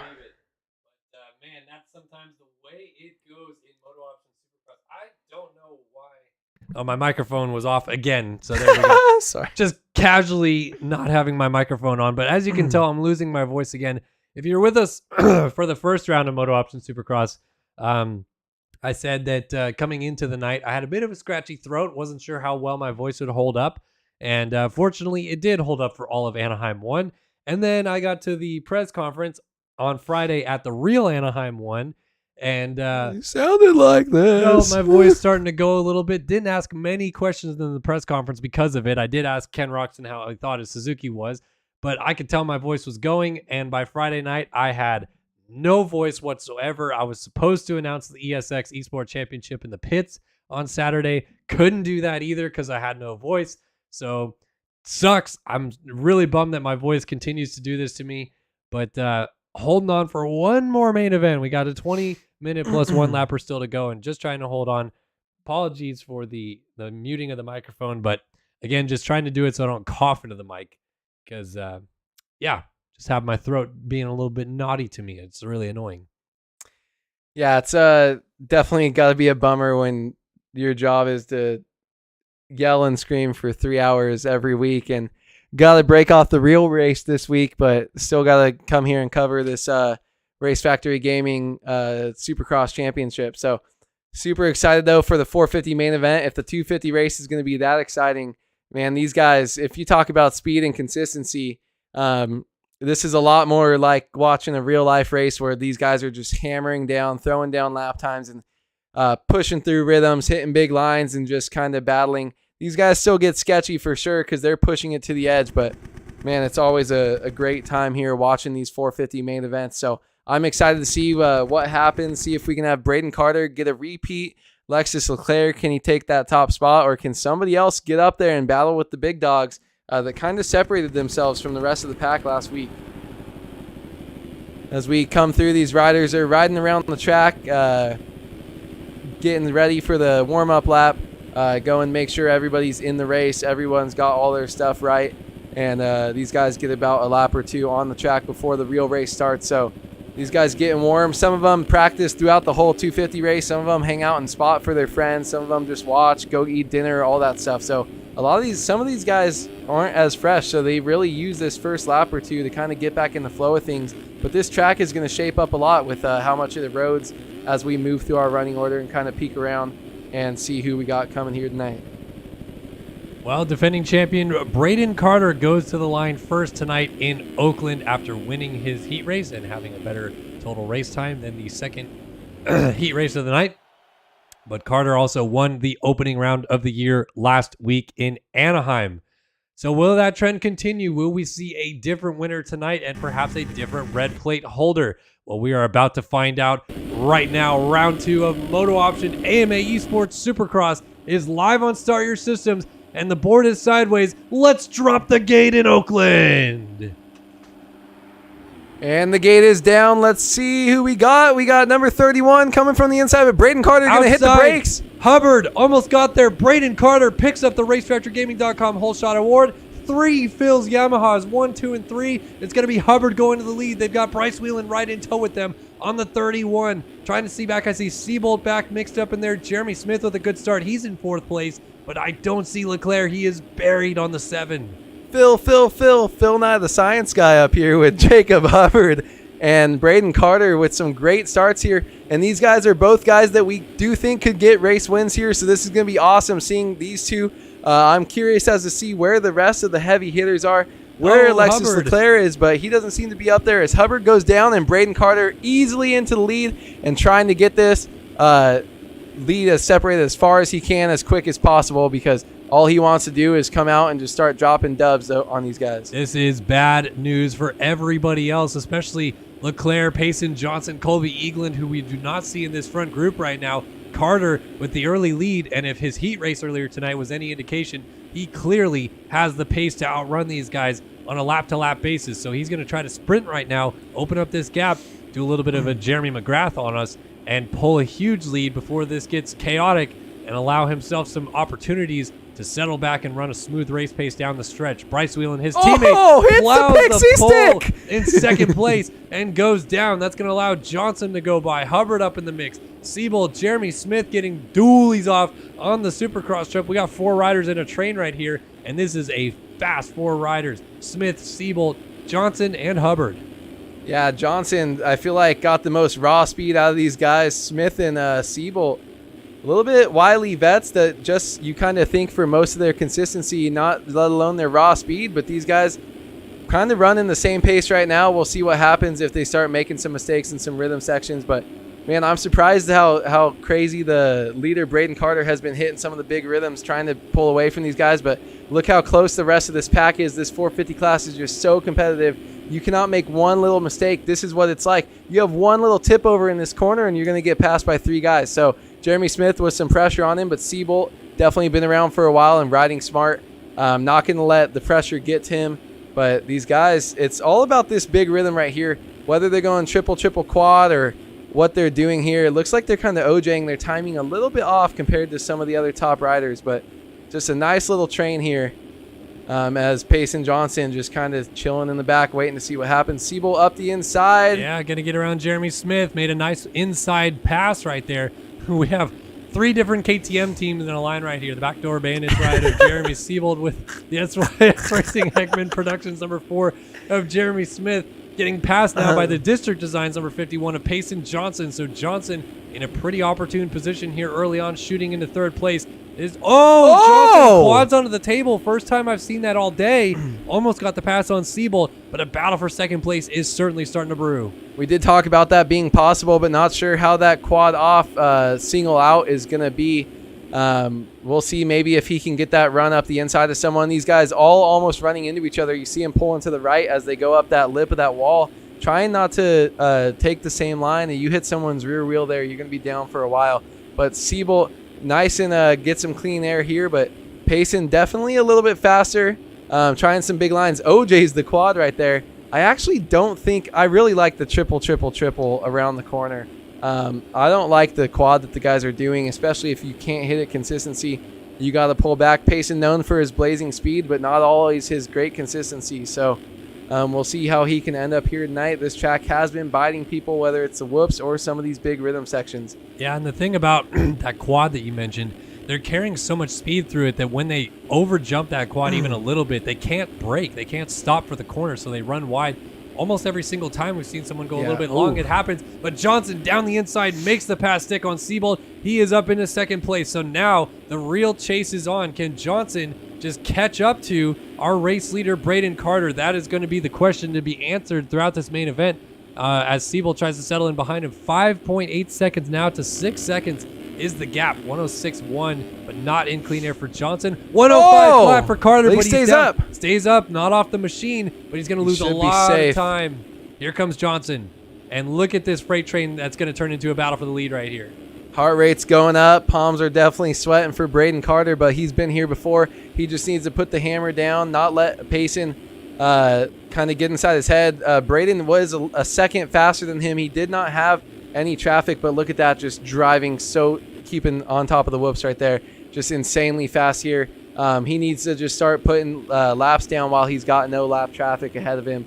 Payson Johnson, though, you know, ready to capitalize on any mistake. We say if you don't have a 10-second lead, you're not safe. So all these guys, there's about 5 guys within that. So Braden Carter not out of the air yet. I'm curious to see what happens if they start doing it. But Payson Johnson drops a 105.1. Braden Carter at a 106 is his fastest. So Payson now the fastest on the track. Yeah, Johnson is trying to figure out some way around Carter. I don't think he wants to spend too much time behind him. They're pulling away from Siebold Smith there in the background. Also of note, Colby Eaglin, who was third last week at Anaheim, is well down the order right now. I just saw him in 20th place as Johnson thinks about quadding to the inside of Carter, but Carter triples over him and holds onto the spot. The battle for the lead is intense right now here in Oakland, and 2 of the best in the game, the best in the world at MX Simulator, go into battle here on this tricky Supercross track as they go through the whoops.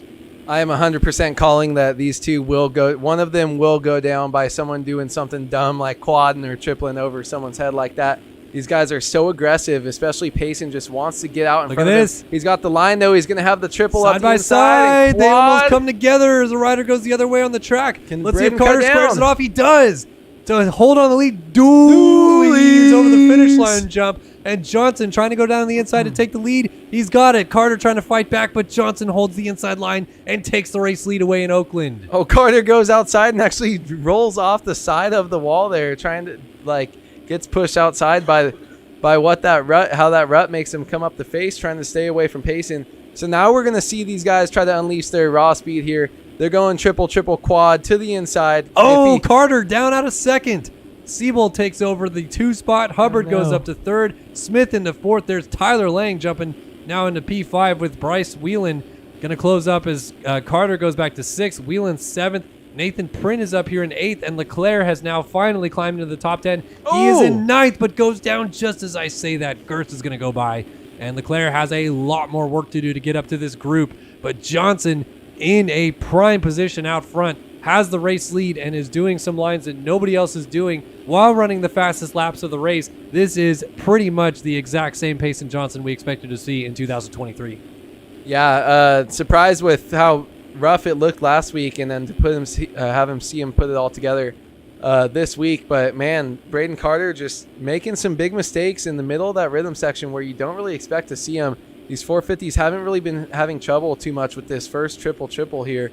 More of the 250 guys we've been seeing. The 450 guys, it's normally afterwards, but maybe it's like that, going a little long and then coming up short. They might actually have too much speed as Payson stacks that whole rhythm section. But as long as he can keep it up right for a while now and gain some lead, those guys behind him are going to really have to push to keep up with him. He's just got next level speed there as we see that a big gap to second place. But then there's a pretty tight gap right there. Siebel only 3.5 seconds back. Hubbard 5.7, and then Jeremy Smith 8.5. So then it starts to tighten up a little bit more. But Payson Johnson, man, just putting the laps together, and he's just got to put the hammer down with a 104.7 followed by a 104.8. Yeah, lap time check. Wanted to see what Johnson is doing consistently out front. 105.4. As you said, that 104.7 is his best as Siebel goes down out of second spot.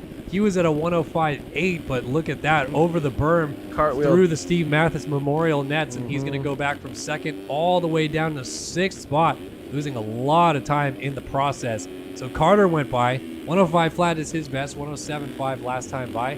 He's got the 35 machine, who he just put a lap down right behind him. Tyler Lang at a 106.1. Consistent rides for the 2021 outdoor champion, moving up into fourth place now, with Jeremy Smith, the winningest MX Simulator racer of all time, on a 106.9 right now, just putting consistent laps in as well. These two guys, 4 and 5 in your program book, but number 1 and 2 in your heart, I'm sure.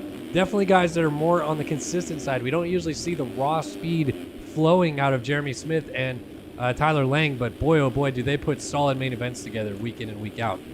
Yeah, you can tell. I mean, Tyler Lang finished with a 13th last week. Maybe didn't have the speed. Maybe wasn't as ready to come out and compete with some of these younger guys. But like we said, Jeremy Smith, winningest ever, and Tyler Lang, they've both been around for so long, running those numbers 4 and 5. They've got their own titles, just like Braden Carter, who's trying to come up behind them. These days, they might not be able to have the raw speed as the young guys, but they definitely can make up with it for consistency and race smarts. They've had more laps than most of these guys will ever put into this game. So interesting to see how they start working through the lappers and see if Braden Carter can use his speed to get by these guys, or if he gets stuck behind them for a little while as they make their way up. Yeah, this is kind of yo-yoing into a little bit of a three-rider battle, as they are not too far behind Hubbard, who is up there in second place as Johnson continues to lead. He's now set going into the whoops. Lang looks like he doesn't want to waste any more time. He's going to go down the inside, make this block pass stick on Jeremy Smith. He is now up into third place as Smith now goes right back into the clutches of Braden Carter. Let's see what the 1 can do if he can get around the number 4. Yeah, he's got to make a move quick on Jeremy Smith. Jeremy Smith, you can kind of tell, just holding him up, looking a little bit like Colt Nichols this last weekend, just not ready to run that pace, but Braden is. Ooh, that's Hubbard. You see Hubbard down. Hubbard finished top 4 last week, so that's bad for him to have a fall and lose all those positions there. Yeah, a lot of points lost, and it looks like Carter did get around Jeremy Smith, so I believe, yes it is, up in a third place now for Carter, as he is still tailing right behind the number 5 machine of Tyler Lang. Your leader continues to be the 51 of Payson Johnson, the District Designs ride, out front, going a little bit long on that triple in, your 2022 450 national champion in the game, just trying to put in the work out front and claw some points back in his favor after a rough week at the opener, where he was battling out front early on and eventually faded back into 8th spot. So trying to salvage some good points this week, get right back into the title fight as we move into some of the mid stages of this championship. Lang still back there, Carter in 3rd, Smith in 4th, and Hubbard now rounding out the top 5 as he puts the number 3 machine of Logan Leitzel a lap down. Hey, how about Nathan Prynn? Don't count this guy out. 2nd fastest qualifier tonight on the TSCZ production. He's actually number 22, but he does not have skins. So the TSCZ production guys need you to get on the docket with that and get him a number 22 skin out there, please. But Prynn has been kind of sneaking into this battle a little bit. He is right behind Hubbard at this point in time. Might actually have an outside shot at a top 5 before this thing is done. Yeah, I think he finished 7th last week, and maybe he just has some trouble keeping up with the early laps of some guys, maybe the pace that he needs to run, or just not having good starts. It's definitely something that you have to learn. But Prynn seems like he's able to work his way up and kind of finish anywhere between that 5 to 10. Obviously, he wants to be up there higher, and maybe he's also just settling into the race pace in this 2023 MotoOption Supercross series. Every year that it kind of steps up, and you never know where anyone stands. I love that. That's my favorite, when people jump off the track and get right back on safely. That was always my what saved me, because I could never stay on the track. But Prynn just keeping it solid, not falling. Maybe doesn't have the raw speed right now. I mean, clearly does in qualifying, but needs to start putting it together with race pace, consistency, and good starts. I'm excited to see how this shapes up as we get deeper into the season. Braden Carter, though, trying to pull up and make a pass here on T-Lang, and he's going to get up the inside. Hits his rear tire and goes down, so Carter does get back into second place But crucially, he is now 10 seconds behind Johnson, almost out to 11 seconds. Johnson in a position now where he can crash and still retain the race lead here. If you've never been with us for MotoOption Supercross before, a fall-off crash in this game is when the rider actually has the legs fall off the bike. Sometimes you'll hear riders refer to it as a legs-off crash. And that is the biggest crash you can have in the game. You can't fully fall off the bike. But when you are down, you're usually down between 8 to 12 seconds, usually right there in the middle, though, at about 10. So when you're looking at Carter being 11.5 seconds down, that gives Johnson opportunity to breathe easy a little bit and kind of push the pace again if he wants to, because he could crash and get up still with the race lead and be in a position where he could win this main event still. Let's look at this. Carter's actually going to get hung up. Adam Holm was my down. God. How the heck did Carter get the drive off the top of that Dragon's back to still do that? I have Didn't no even touch idea. his front wheel off the top of that. That was pretty sick, but got a little bit sketchy. Probably trying to change up his speed to not get into Adam Holm, whom we saw down there, and just not able to make it stick. So that's another 3.5 seconds actually that he's going to lose to the race leader up there. And Payson getting a lot more breathing room right now. He's Dipping just down dropping to the 103s. 104s. 103.9 is his best. Oh, messes up some timing there, but man, look at that. Able to save it, gets that triple around the corner, and you see those ruts starting to form up the faces as we get into this first and Cam almost hits the red light off the triple. Able to save it. This kid is nuts. Yeah, Johnson is quite literally an alien, as someone earlier had mentioned in the chat room. Jeremy Schiabro is stoked on this. He donated $2 a little bit ago and said, "Go Payson, I love you, baby." Oh, Carter down out of second. Lang is going to go back into P2. And let's see, Hubbard right there going to go up into third. Johnson gets going still in fourth. So not close enough there was Leclerc, but Leclerc is now into the top 5. He's running 104s, 104.9, and he still has an opportunity to maybe get on the box here. Yeah, big. After that bad start, a couple times going down right there, Leclerc, you can never count him out. He'll get it together eventually. But, I mean, if he gets in the top 5 right now after his second place last week and how much these guys are kind of going back and forth, I would be super pumped with a 2.5 from start of the season with Leclerc. He's got a big gap to this top 5, though, so if he makes up those 7 seconds to the next person, he's definitely going to be able to start making his way through the pack a little bit. So we'll see. These guys have been kind of inconsistent tonight, still kind of getting out those early season jitters. As he goes inside here, hits that double triple line, just switching it up. He just turned on a dime and like left a nickel change or something. I don't know what the heck he turned off of right there and still got that double in, but that was a sweet little line by Leclerc. Love some of those things that he's able to find that really only him and maybe Johnson can even do in this game anymore. It's some of those things are out of the realm of possibility for us normies like you and I to even attempt, but he's doing a pretty good job of that. Hey, let's talk about Tyler Lang for a minute here in second place at the moment. 15th last week at the opener in Anaheim. Definitely not the way he wanted to start off his season, as he expected to be a title contender, but this is a turnaround in the right direction, similar to what we saw in Magnetti in the 250 class. Lang has been solid all night here and truly looks like he belongs up front again.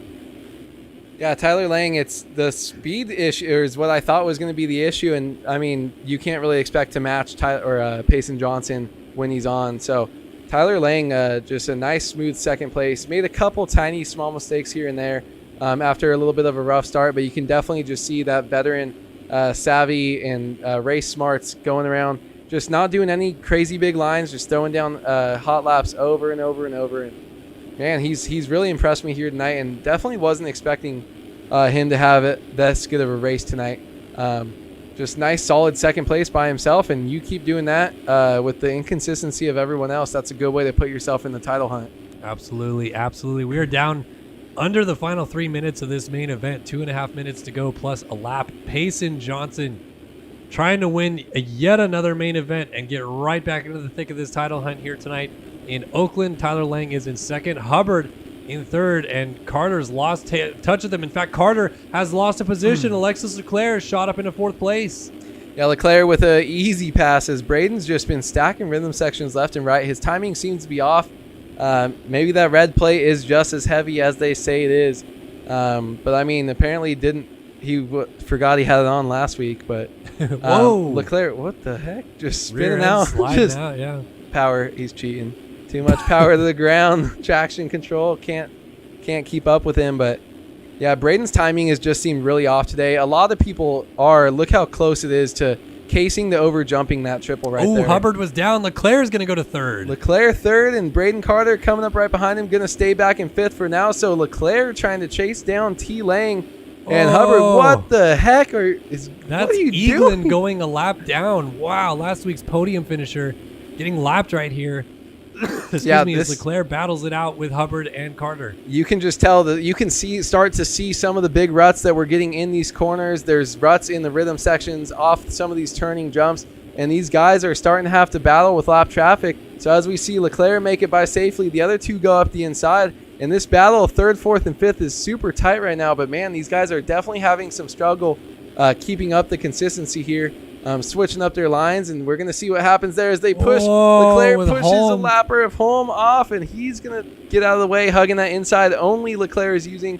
Let the others probably go by right here, and he does. I wasn't sure right there if Holm was going to know that Leclerc uses that inside line or not, and wonder if he's going to wick it up to the outside and plow into him or not by mistake. But fortunately, Holm read that situation well. Meanwhile, Hubbard got the rhythm section super good right there. He might be looking for a pass opportunity here on Leclerc. And of course, he has the support from his teammate, Braden Carter, right behind him. These two are really putting the pressure on the number 7 machine as we're down almost to time expiring. So 2 laps to go, probably this time by, as, yeah, Johnson's already gone over the line. So definitely 2 to go now.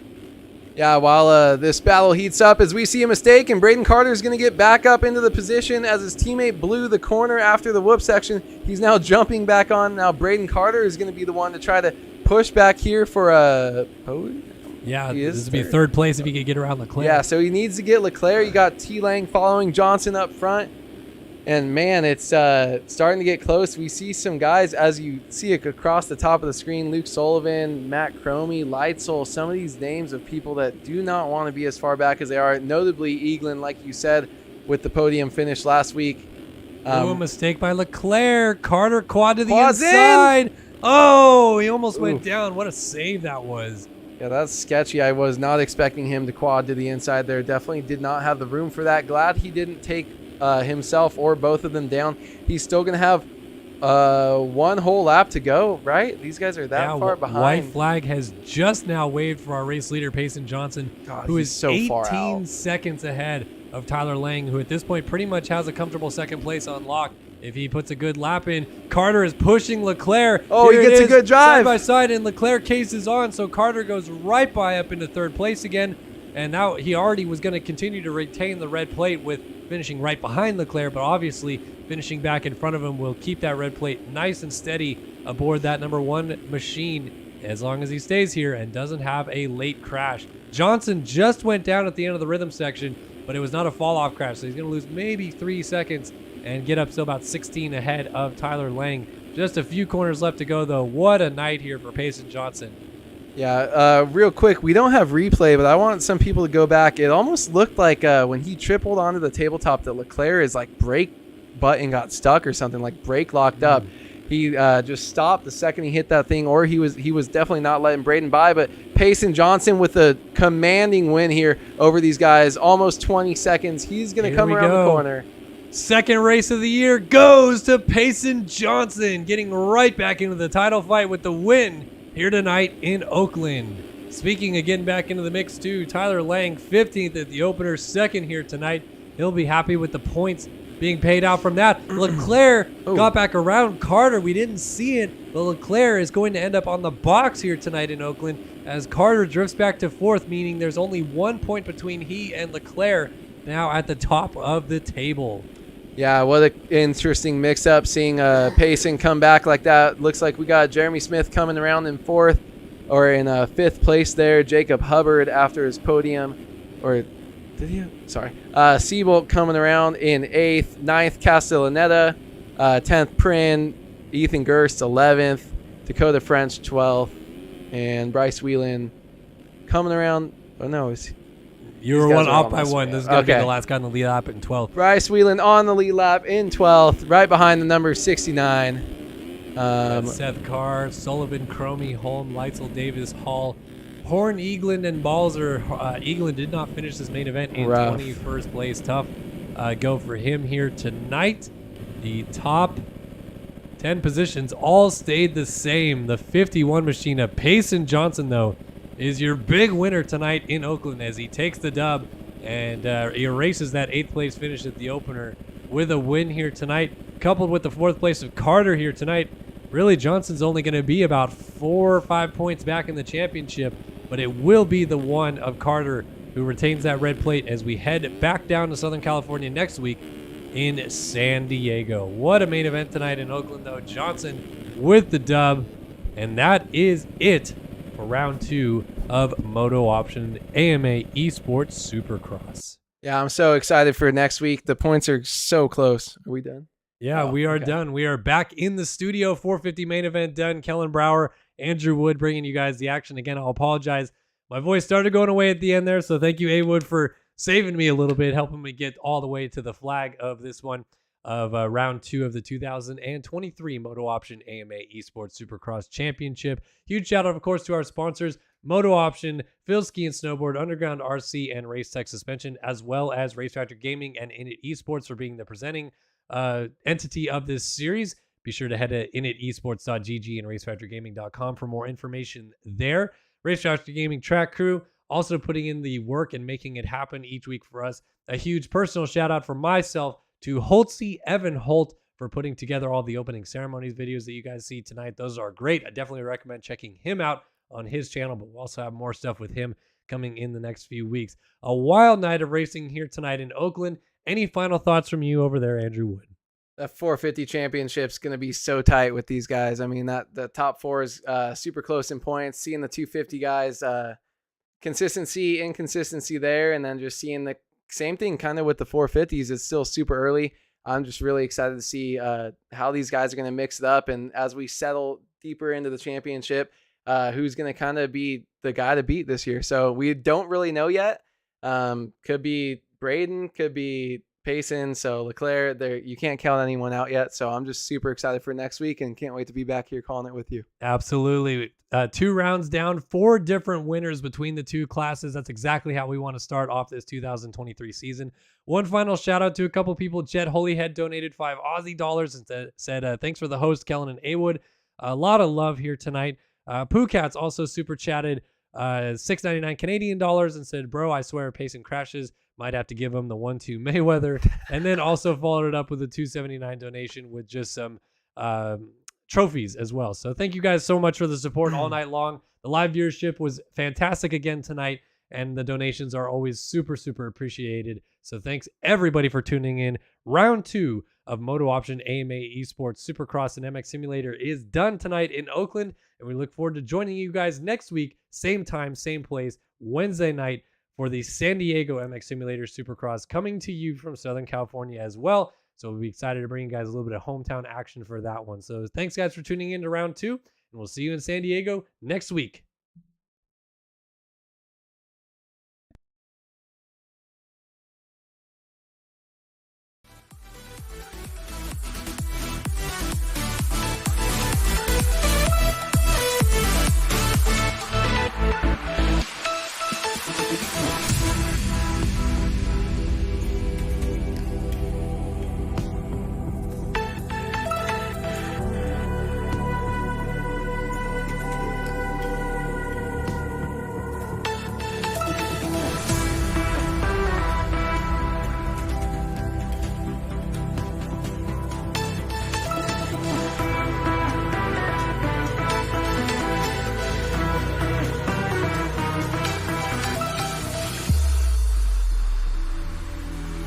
Bye.